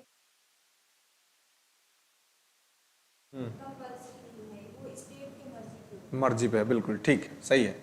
देखिए, तो डीपीएसपी क्या है, साधारण शब्द में कहते हैं कि ड्यूटी ऑफ स्टेट, ये राज्य का कर्तव्य है। फंडामेंटल राइट क्या है, नागरिक का अधिकार है, जो कि नागरिकों को मिला हुआ है राज्य के खिलाफ में, है ना। ये नागरिक को क्या है, अधिकार है जो राज्य के खिलाफ में नागरिक को मिला हुआ है। और ये जो डीपीएसपी है, ये क्या है जी, तो हाँ, ये क्या है, तो ये स्टेट का ड्यूटी है, duty of state. Fundamental right, rights of citizen, and DPSP duty of state, ये राज्य का कर्तव्य है। और राज्य का कर्तव्य है कि राज्य को बेहतर तरीके से वो क्या करे, स्थापित करे और सुनियोजित तरीके से राज्य को आगे बढ़ाने का काम करे। जयप्रकाश सर, हमने भी क्रोनोलॉजी बताया था। हाँ बिल्कुल, मैं आपका क्रोनोलॉजी देख रहा हूं, लेकिन दिक्कत है कि कमेंट सेक्शन में कोई वीडियो थोड़ा सा ढक दिया है, तो पूरा कमेंट हम आपका पढ़ नहीं पा रहे हैं, ठीक है ना। अभी कोई आता है तो मैं हटवाता हूं ताकि कमेंट पूरा पढ़ पाऊं क्या लिखा हुआ है। चलिए, तो डीपीएसपी जो है ये पार्ट 4 में 36 से 51 तक लिखा हुआ है, ये राज्य का कर्तव्य है। और बिल्कुल मूल अधिकार जो है ना, बहुत बार यूपीएससी में पूछा हुआ है प्रारंभिक परीक्षा में कि मूल अधिकार किस प्रकार का राज्य स्थापित करता है या किस प्रकार का लोकतंत्र स्थापित करता है। तो मूल अधिकार कैसा लोकतंत्र स्थापित करता है,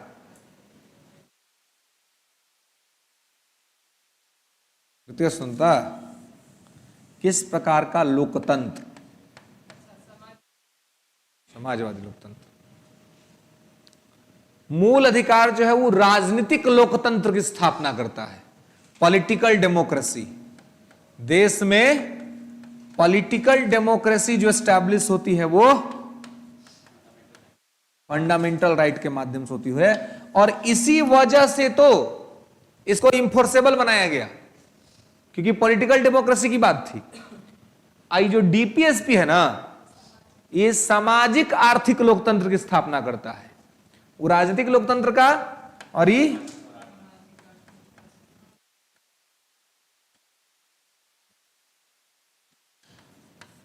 इस सामाजिक आर्थिक, इस सोशल इकोनॉमिकल और केवल पॉलिटिकल। तो अब देखिए, फंडामेंटल राइट को उसी समय इन्फोर्सेबल बना दिया गया था जी, कि अगर कोई आपसे छीनता है तो सीधे कोर्ट में चल जाइए। और डीपीएस भी कह दिया गया कि राज्य का कर्तव्य है, इन्फोर्सेबल नहीं है। मतलब 36 से 51 के बीच में जो बातें लिखी गई है वो राज्य के इच्छा पर निर्भर करता है। राज्य को मन करेगा तो राज्य देगा, और राज्य को मन नहीं करेगा तो राज्य नहीं देगा। आप राज्य के खिलाफ अपील नहीं कर सकते। It's completely depends on state desire, है ना, ये राज्य की इच्छा पर निर्भर करता है। ऐसा काहे हुआ जी?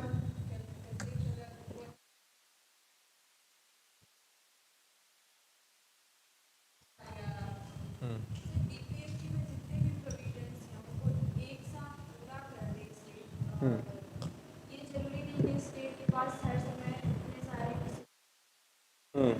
पास अपने रिसोर्सेज होंगे उसके अकॉर्डिंग। ठीक है। आप क्या बोल रही थी? हाँ, यही बात आप भी बोल रही थी। ठीक है। अच्छा,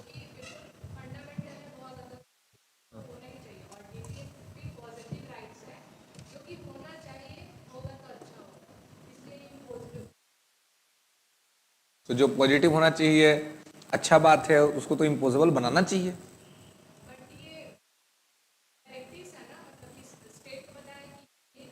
हाँ।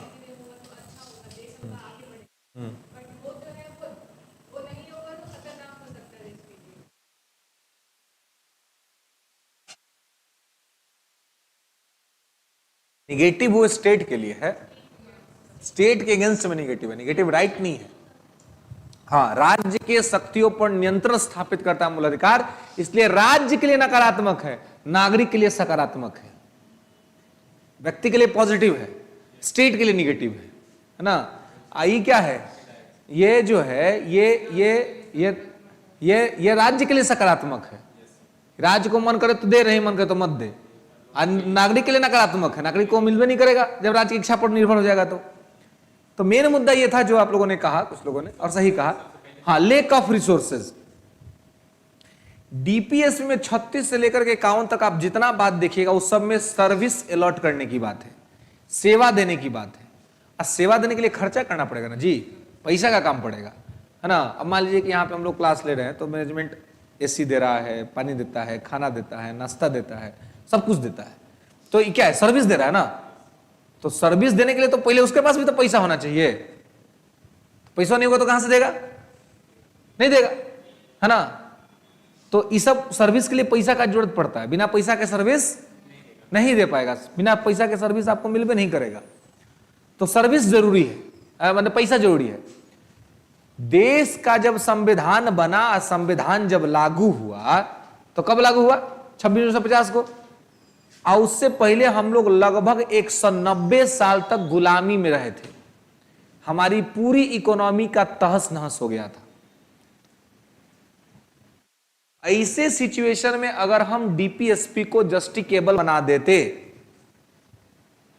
तो मालूम चलता कि देश का सब नागरिक जाके कोर्ट में खड़ा हो जाता।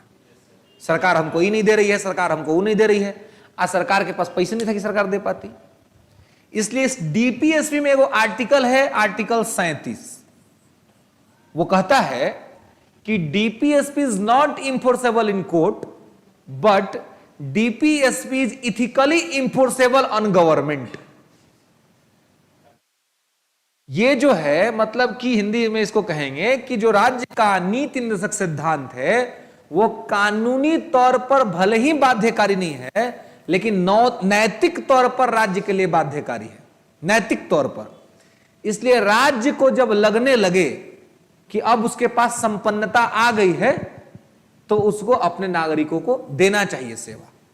ऐसे मान लीजिए कि माता पिता है ना, तो मान लीजिए कि गरीबी है, अगर तो गरीबी है तो बच्चा को अच्छा एजुकेशन हो सकता है न दिला पाए, बच्चा को अच्छे स्कूल में एडमिशन न करा पाए, पिता मान लीजिए बेरोजगार है तो ऐसी स्थिति में अब बच्चा का भी उत्तरदायित्व बनता है कि भाई अब क्या करे, बच्चा को क्या करेगा, बाप को थोड़ी ना कहेगा कि भीख मांग के लाइए हमको, बच्चा को भी होना चाहिए कि एडजस्ट करे। लेकिन हाँ, जैसे सिचुएशन ठीक हो, मेरे पिताजी का अच्छा नौकरी लग गया, तो अब पिताजी का क्या कर्तव्य बनता है कि अब बचवा को अच्छा शिक्षा दीजिए, अच्छा स्कूल में एडमिशन कराइए। ठीक बात वही है डीपीएसपी में कि डीपीएसपी जो है वो राज्य पर बाध्यकारी नहीं है, लेकिन जब राज्य के पास क्षमता आ जाए, राज्य के पास संसाधन बढ़ जाए, तो राज्य का खुद ही एक कर्तव्य है कि राज्य सब चीज नागरिक को उपलब्ध कराए। उसके लिए नागरिक को कोर्ट जाने का आवश्यकता न पड़े, और वो हो भी रहा है, धूमधाम से हो रहा है। आगे जब मैं पढ़ाऊंगा तो आपको बताऊंगा कि कैसे कैसे ये सब चीजें हो रही है ना, इंप्लीमेंट हो रहा है बहुत सारी चीजें। अब देखिए विधवा पेंशन हो मिलता है ना, जो विधवा पेंशन दिया जाता है, या फिर आपको विधवा पेंशन, विकलांग लोगों को सर्विस मिलता है ना, ये सब छुट्टियां मिलती हैं सर्विस में, ये सब कहां से आता है? सब डीपीएसपी का पार्ट है ना। आज जो लीगल सपोर्ट मिलता है, फ्री लीगल एड मिलता है, सब यहीं से मिलता है ना। तो कहने का मतलब ये है कि अभी बिहार में जो शराबबंदी हुई है, ये डीपीएसपी के माध्यम से बंदी हुई। आर्टिकल 47 के अंतर्गत जो राज्य को ये अधिकार देता है कि राज्य चाहे तो अपने नशीला पेय पदार्थ पर प्रतिबंध लगा दे। तो कहने का मतलब है कि स्टेट के पास ये ड्यूटी है, स्टेट के पास ये पावर है कि स्टेट इस तरह का काम कर सकता है ना। तो डीपीएसपी जो है वो सामाजिक आर्थिक लोकतंत्र की स्थापना करता है, इसलिए डीपीएसपी भी भारत के संविधान का एक महत्वपूर्ण फीचर है, एक इंपॉर्टेंट सिग्निफिकेंस के तौर पर इसको हम लोग देखते हैं। इथिकल इंफोर्सेबल ऑन गवर्नमेंट है ना, सरकार पर नैतिक रूप से बाध्यकारी है ना। जैसे कि अब माता पिता का सम्मान करना चाहिए, इसके लिए कोई कानून है?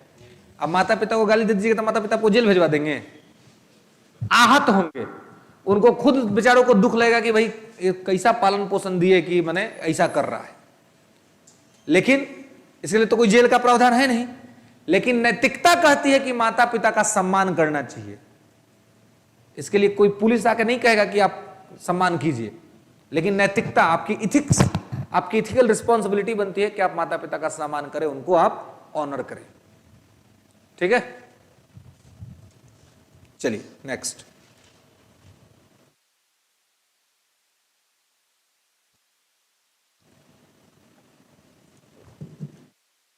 Universal adult age franchise, universal adult age franchise यानी सार्वजनिक वयस्क मताधिकार, सार्वजनिक वयस्क मताधिकार, यूनिवर्सल एडल्ट एज फ्रेंचाइजी। ठीक है, सार्वजनिक वयस्क मताधिकार, यह भी हमारे संविधान का एक महत्वपूर्ण विशेषता है। एडल्ट एज फ्रेंचाइजी का क्या मतलब है? इसका मतलब है वोट देने का एक न्यूनतम आयु सीमा।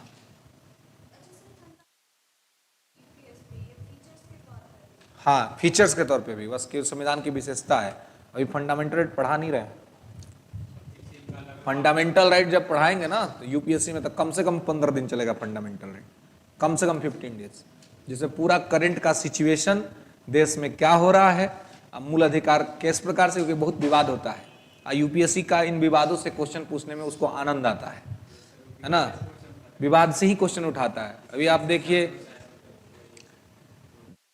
वो अभी जो ज्ञान व्यापी मस्जिद का मामला था है ना बनारस में, है ना।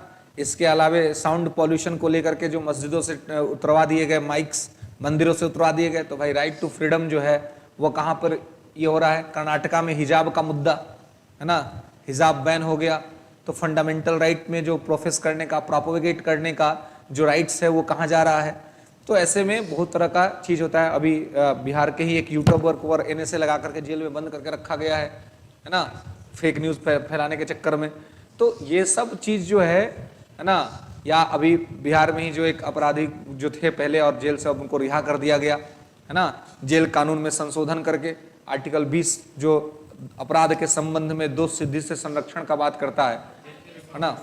हाँ हाँ, जी कृष्णैया के मर्डर का केस था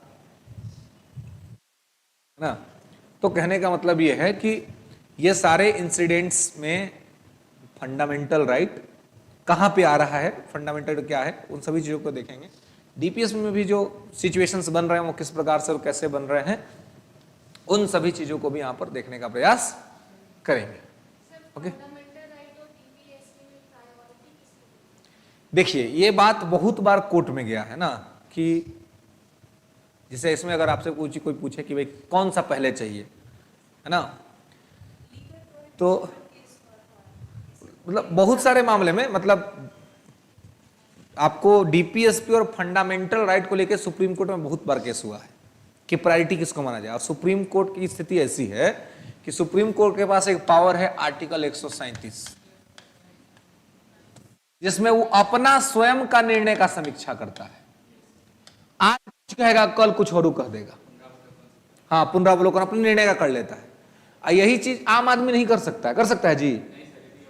अगर आम आदमी मान लिया हम लोग आज किसी से वादा किए, है ना, आज किसी से वादा किए कि भाई सब ठीक है अपना, अब मैं वादा करता हूं कि आप जो कहेंगे वही उसके हिसाब से चीजें होंगी, और आप मुझे बहुत अच्छे लगते हैं, आप कुछ भी खराब गलत सही कुछ करिएगा, हम आपके साथ हैं। ये आपने वादा कर दिया। 3 दिन बाद जाके आप उस आदमी से मिलिए, उसको कही कि भाई सुनो सुनो सुनो, हम भावना के भाव में बह करके, भावना के आवेश में आकर के इसे बतवा बोल दिए थे। हम रिव्यू करते हैं अपने निर्णय का। ये जो 3 दिन पहले जो बोले थे ना, वो मेरा खुद दिमाग खराब था, इसलिए हम बोल दिए थे कि तुम जो कहोगे वो मान लेंगे। ऐसा नहीं होता है। मेरा अपना दिमाग है, मेरा अपना सेंस ऑफ ह्यूमर है, मैं अपने हिसाब से डिसीजन लूंगा, और ये मेरा पिछले 3 दिन वाले निर्णय में संशोधन है। अगर इसको मानते हो तो आगे बढ़ते हैं, नहीं मानते हो तो फिर फ्री हो जाते हैं।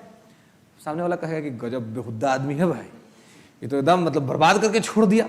मैंने इतना 3 दिन पहले इतना बढ़िया वादा किया, अब तो पूरा का पूरा लूट डुबा दिया।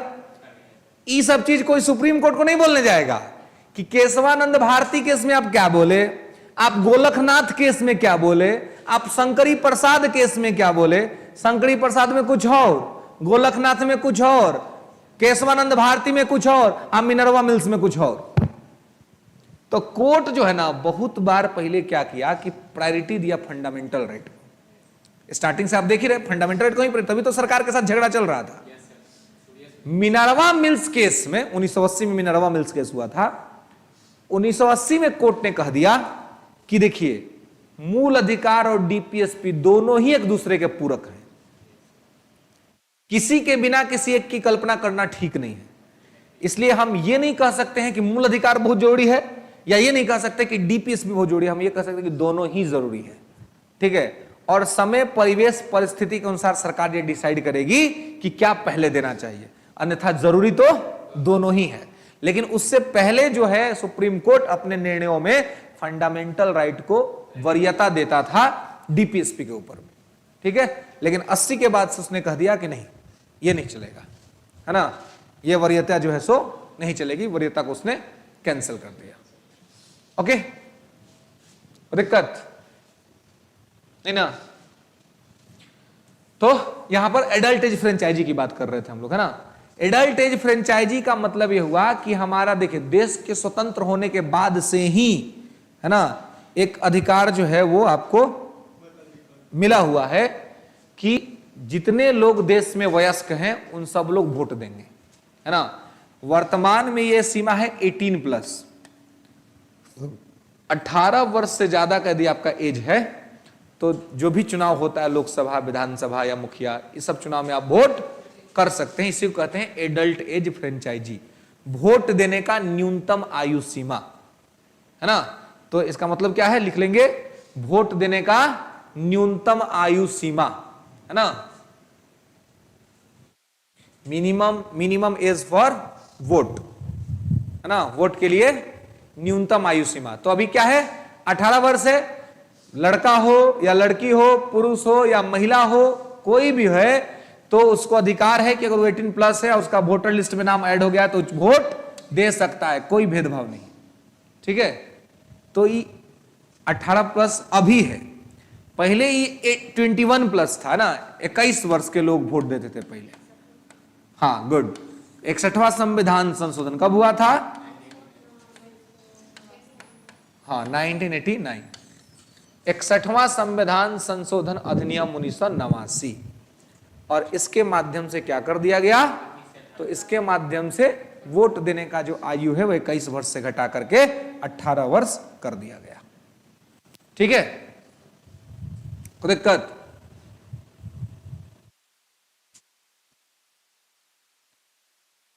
दिक्कत नहीं? चलिए नेक्स्ट, सिंगल सिटीजनशिप। नेक्स्ट लिखेंगे, सिंगल सिटीजनशिप,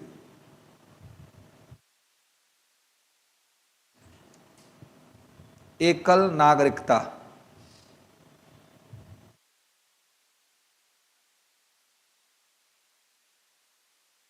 ठीक है, एकल नागरिकता, सिंगल सिटीजनशिप। अब देखिए एकल नागरिकता जो है इसका क्या मतलब है कि हमारे देश में एक ही नागरिकता अलाउ है ना, जैसे कि we all are citizen of India, हम सभी लोग भारत के नागरिक हैं। तो बिहार के क्या हैं जी हम? निवासी हैं, गुड, है ना। बिहार के हम लोग रेसिडेंट हैं, है ना, लेकिन हमारे पास जो सिटीजनशिप है वो इंडिया की है। अगर कोई कश्मीर में रहता है तो वो भी इंडियन है, और अगर कोई कन्याकुमारी में रहता है तो वो भी इंडियन है ना। कोई अरुणाचल प्रदेश में रहता है तो वो भी इंडियन है, और कोई गुजरात के गौरमाता के क्षेत्र में रहता है जो सबसे पश्चिमी पॉइंट है वहां पर भी रहता है तो वो भी क्या है? इंडियन है। वो वहां का रेसिडेंट हो सकता है लेकिन सिटीजनशिप उसकी इंडिया की होगी। हमारे देश में एकल नागरिकता का यही मतलब है। जैसे ही आप अगर किसी दूसरे देश का नागरिकता ले लीजिएगा, इमीडिएट इंपैक्ट से आपका भारत का नागरिकता खत्म हो जाएगा। आप भारत के नागरिक फिर उस दिन के बाद से नहीं माने जाएंगे। इंडियन सिटीजनशिप रिमूव्ड, ठीक है, खत्म हो जाएगी। तो इसलिए हमारा देश जो है वो एक नागरिकता की ही बात करता है ना, दोहरी नागरिकता की बात नहीं करता है। तो ये भी हमारे देश के संविधान का अपना एक फीचर है, ठीक है। नेक्स्ट, हाँ जी, हाँ हाँ बिल्कुल। देखिए क्या है कि जब देश, हाँ, पोर्टुगीज का वो क्षेत्र था, ठीक है। अब भारत स्वतंत्र हुआ तो भारत के मेजर पार्ट पे ब्रिटेन का शासन था, तो हमारा प्रायोरिटी था कि हम पहले ब्रिटेन को भगाए यहाँ से, है ना। तो ब्रिटेन को भगा लिया। उसके बाद हमारी ये स्ट्रेटजी थी कि एक ही साथ सबसे लड़ेंगे तो हो सकता है कि हमारी स्थिति कमजोर पड़ जाए, इसलिए हमने कुछ समय पुर्तगाल को दिया कि भाई आप हमें खाली करके चले जाइए, लेकिन वो जा नहीं रहा था, है ना, लेट गया, है ना। तो वो लेट गया 1961 में, लेकिन फिर भी गोवा का जो क्षेत्र था वो भारत के संघ का हिस्सा माना जाता था, लेकिन लीगल तौर पर वो ऐड हुआ 1961 के बाद। लीगली तौर पे वो 61 के बाद ऐड हुआ, क्योंकि 61 में ही माना जाता है कि गोवा को छोड़ करके पोर्तुगीज यहाँ से गए, और 1955 में फ्रांस जो है वो पांडिचेरी छोड़ के गया, है ना। पांडिचेरी 1955 में हमने कवर कर लिया और गोवा को हमने 1961 में कवर किया। वहां पर उन लोगों का शासन था, हमारा शासन नहीं था, ठीक है। लेकिन अब जो है पूरे अखंड भारत में हमारा शासन है। कुछ कुछ डिवाइड हो गया तो डिवाइडेशन में अलग अलग स्टेट बने हुए हैं, राज्य बने हुए हैं, तो वहां पर उनका शासन है, ठीक है। तो लेकिन हमारा संविधान कहता है कि भारत में अगर कोई कहीं रह रहा है तो वो सब भारत के नागरिक है, दूसरी नागरिकता उनको अलाउ नहीं की जाती। क्लियर है? 1989, 1989, 61वां संविधान संशोधन अधिनियम 1989। ओके, दिक्कत नहीं ना, आगे बढ़िए। इंडियन सेकुलरिज्म,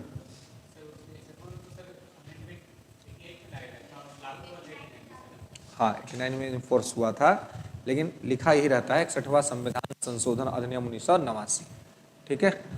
तो उसमें वो लागू हुआ और उसके बाद से एज हो गया 18 वर्ष। उसके बाद से 18+ एज जो है वो फिक्स कर दिया गया, ठीक है। नेक्स्ट,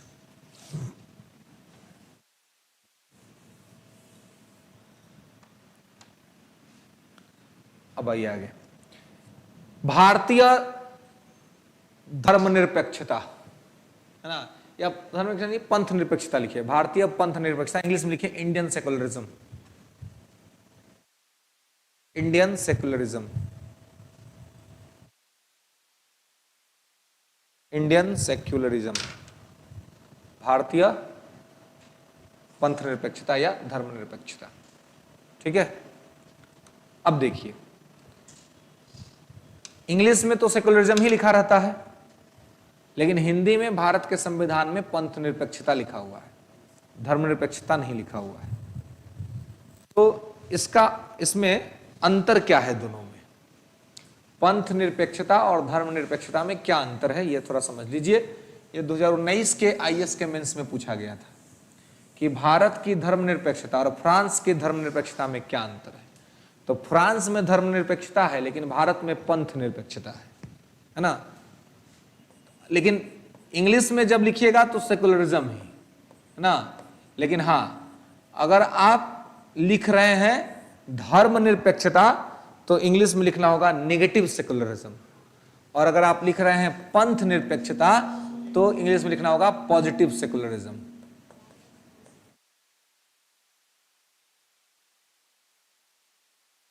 तो भारत में क्या है, पंथ निरपेक्षता है, पॉजिटिव सेकुलरिज्म है, और फ्रांस में है धर्म निरपेक्षता, निगेटिव सेकुलरिज्म।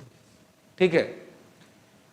निगेटिव सेकुलरिज्म का मतलब यह हुआ कि देखिए, निरपेक्षता का तो एक साधारण सा मतलब होता है आइसोलेट, अलग हो जाना। निरपेक्ष का मतलब होता है अलग हो जाना, कंप्लीट दूर हो जाना, कोई मतलब ही ना रखना, है ना। जैसे मान लीजिए कि ए और बी किसी समय पर एक साथ थे बेचारे, है ना, सब कुछ इनका ठीक ठाक चल रहा था, है ना, बढ़िया था। लेकिन होता ही है कि बढ़िया कितना दिन तक चलेगा, कहीं ना कहीं जाके तो ब्रेकडाउन होना ही होना है ना। और जब ब्रेकडाउन होता है तो उसमें बहुत कम आदमी होता है जो आइसोलेट हो जाए। नहीं तो होता क्या है, कोनो ना कोनो के पीछे पड़ले रहेगा। ई देख लेगा कि ई क्या कर रहा है, चाहिए देखेगा कि ई क्या कर रहा है ना। इसका मतलब क्या हो कि आइसोलेट हुआ नहीं अभी दोनों में से कोई। जबकि अगर आप अलग हो गए तो जनरल रूल क्या कहता है कि आइसोलेट हो जाइए, फिर फर्क ही ना पड़े, है ना, कि सामने वाला क्या कर रहा है और इसको नहीं फर्क पड़े कि ये सामने वाला क्या कर रहा है। लेकिन फर्क दोनों को पड़ता है। तो दोनों को पड़ रहा है, इसका मतलब कि दोनों में से किसी को कोरोना वाला बीमारी जो है वो हो गया है, वो छूट नहीं रहा है, क्योंकि संक्रमण का बीमारी है ना जी। कोरोना क्या होता है, संक्रमित होता है, संक्रमित कर देता है। इसलिए ना आइसोलेशन का बात होता था। कोरोना के टाइम में आइसोलेशन वार्ड क्यों बनता था कि सब कोरोना वाला को एक साथ रख दीजिए, अब बाकी लोग को साइड में रखिए, आइसोलेट रखिए। आइसोलेट मतलब निरपेक्ष रखिए, दूर रखिए। दूर रहेगा तो वायरस इंपैक्ट नहीं करेगा, है ना। तो निरपेक्षता का मतलब ही होता है ब्रेक। तो अगर मान लीजिए कि कहीं ब्रेक हो गया, है ना, होता ही है जीवन में, तो ये सब चीज चलते रहता है ना। नहीं हुआ तो गलत बात है, समझ रहे ना। मैं बहुत प्रैक्टिकल बात आपको बता रहा हूं। अगर मान लीजिए 2-3 बार अगर आपका ब्रेक नहीं हुआ तो ये बहुत गड़बड़ बात है। कैसे गड़बड़ बात है समझिए। नहीं होगा ना, लाइफ में कभी जाके एक बार अचानक से होगा तो बर्दाश्त नहीं कर पाइएगा। मतलब कि हम लोग इतना हरमुठा चाहे मजबूत काहे हो गए जी। घर में इतना पिटाई हुआ बचपन में माता पिता के द्वारा कि अगर कहीं भीड़ भाड़ में है, दबा गए, कुचला गए तो कोई असर नहीं पड़ेगा, क्योंकि इतना ना कुचलाए हैं घर पर कि कोई असर पड़ेगा जी शरीर पर, कोई असर नहीं। कितनों पिटैले हैं, इतना ना। हम लोग का जो पालन पोषण कैसा स्थिति में हुआ जी, कोई गलती कर दिए तो माता जी उपाय कर रही हैं, तब तक पिताजी कहीं बाहर से आ गए, वो देख रहे उपाय हो रहा है, वो हाथ साफ कर लेते थे। ऐसा में आदमी मजबूत होइए ना जाएगा।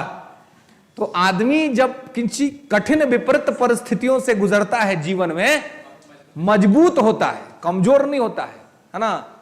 तो 1-2 बार 3 बार जिसका हो जाता है ना ब्रेकडाउन, उसके लिए अभी सब चीज बहुत नॉर्मल होता है, कॉमन होता है। अब वो ज्यादा ध्यान नहीं देता है ना। अब उसके सामने कोई रो रहा है ना, कि यार ठीक है कल बात करेंगे। रो मतलब कोई अगर फोन कर रहा है रात को 11-12 बज रहे हैं और रो रहा है, भाई देखो मेरे नींद नहीं आ रही है, मैं रो रहा हूं, मुझे से बात करो, समझो। वो कहेगा ठीक है कल बात करते हैं, आज नहीं, क्योंकि वो उसके पास साथ ही 3-4 बार हो चुका है पहले। तो वो समझ रहा है कि ये तो भाई इसका कोई फायदा नहीं है, ये कल सुबह अपने ठीक हो जाएगा, इसका कुछ बहुत बड़ा रिजल्ट आने वाला नहीं है। तो कहने का मतलब ये है कि इससे क्या होता है, आदमी मजबूत हो जाता है, समस्या को संभालने वाला कला सीख जाता है ना। तो ब्रेकडाउन कोई बहुत बुरा चीज नहीं है। उस समय मतलब मैं पिछले साल का बात बता रहा हूं, एक विद्यार्थी था बेचारा, उसका मतलब विद्यार्थी था, उसका पिछले बार प्री था यूपीएससी का, ठीक है। और मैं यहाँ एक पार्क है, वहां पे सुबह में जाता हूँ कभी कभी टहलने के लिए। तो वहां एक दिन आया सुबह सुबह अर्ली मॉर्निंग, मुझे लगता है कि 5 बज रहा होगा, तब आया। आया और बेचारा बहुत भावुक था, एकदम रो रहा था, पूरा एकदम गंभीर रो रहा है। बोला सर मेरा एग्जाम है, मैं क्या करूं? नहीं क्या करूं, एग्जाम दो, एग्जाम है तो देना, उसमें कुछ ही करना है ना। तो बोला कि सर एग्जाम मैं फोकस नहीं कर पा रहा हूँ। क्या दिक्कत है फोकस करने में, तुमको क्या समस्या आ रहा है? इतना 3 दिन पहले तक तो तुम्हारा सब ठीक चल रहा था, सब बढ़िया था, टेस्ट सीरीज लगा रहे थे, बोल रहे थे कि अच्छा परफॉर्म हो रहा है, अब क्या तुमको अचानक से बीमारी पकड़ लिया कि तुमको दिक्कत हो गया भाई? तो बोलता है सर मन नहीं लग रहा है।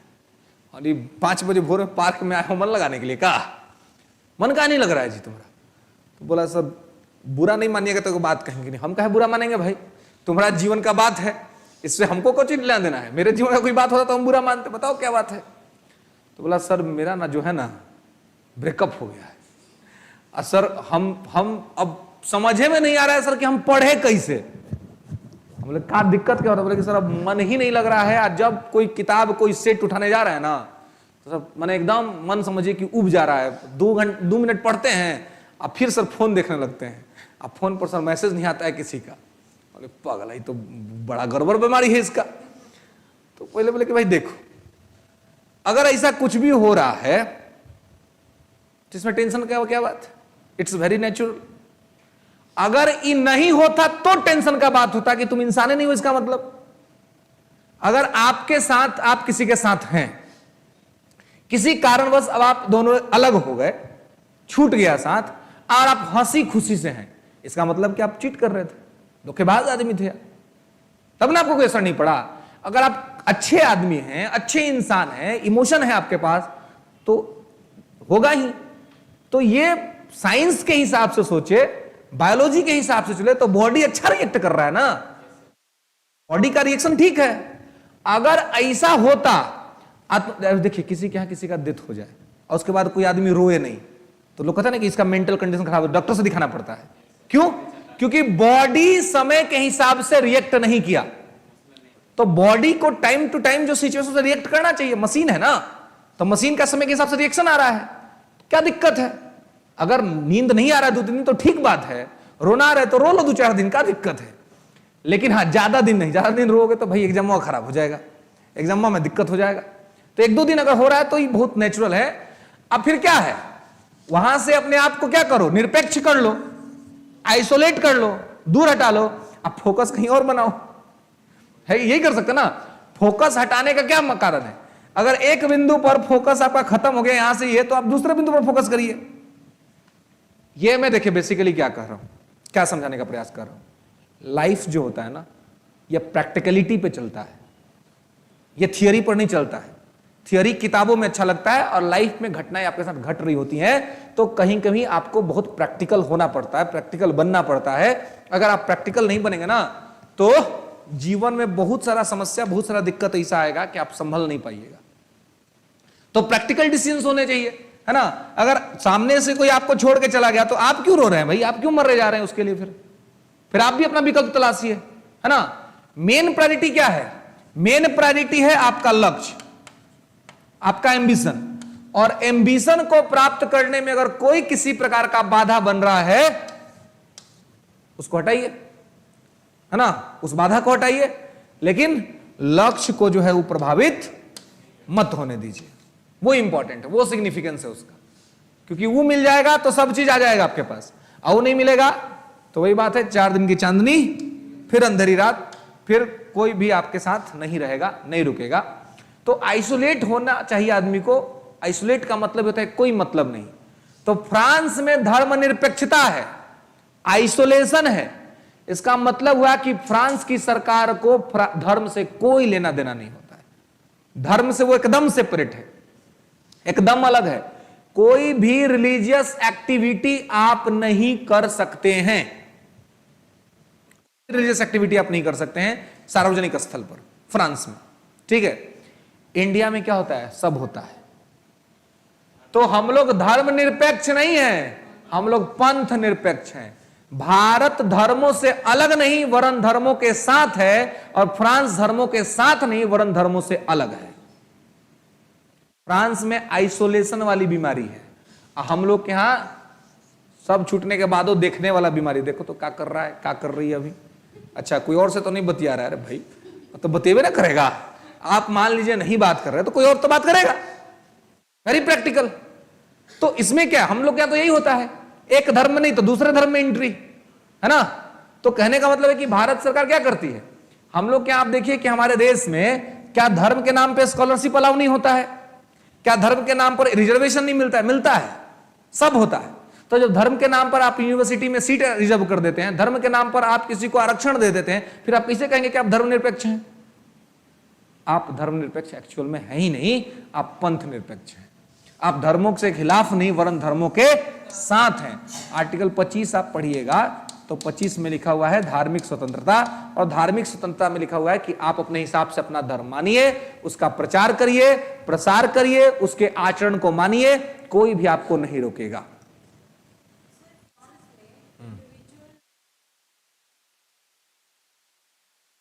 सबका अपना रिलीजन है, सब लोग मानिए, लेकिन अपने घर में मानिए।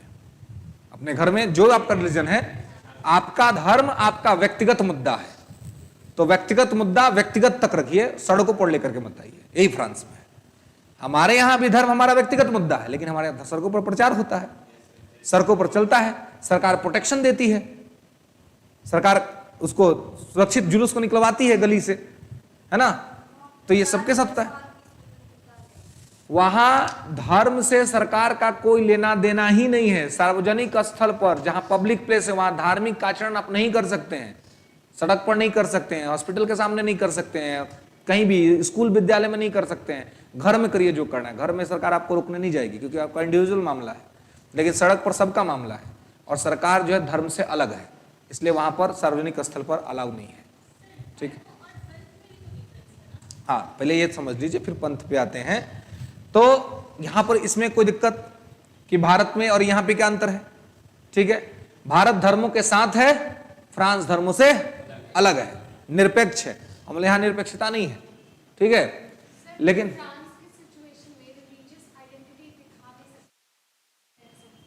हाँ हाँ, बिल्कुल बिल्कुल, इसलिए तो वहां पे आतंकवादी घटना सब बहुत घटता है।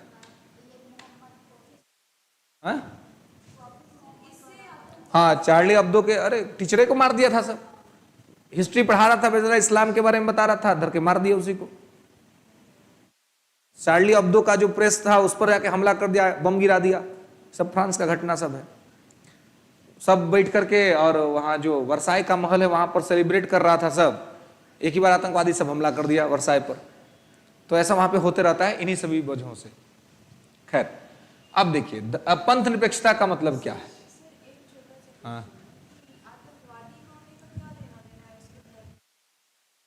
आतंकवादी मामले कैसे लेते हैं कि कुछ लोग जो होते हैं वो इन चीजों को अब चाहते हैं कि हमको रिलीजियस प्रोपोगेट करने का राइट मिल जाए, प्रचार करने का। वो देता नहीं, अलाउ नहीं करता है, तो अलाउ नहीं करता है, तो जो लोग को नहीं पसंद है वो लोग हमला कर देते हैं। इस वजह से आतंकवादी हमला हो जाता है वहां पर। हाँ, क्रिश्चियनिटी भी कर देता है, ठीक है।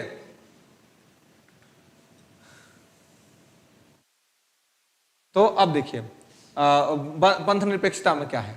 तो पंथ, अब हम लोग के यहां क्या है जी, धर्म के अलावे बहुत सारे पंथ हैं, है ना। जैसे कि अब हिंदू धर्म है, इसमें बहुत सारा पंथ है।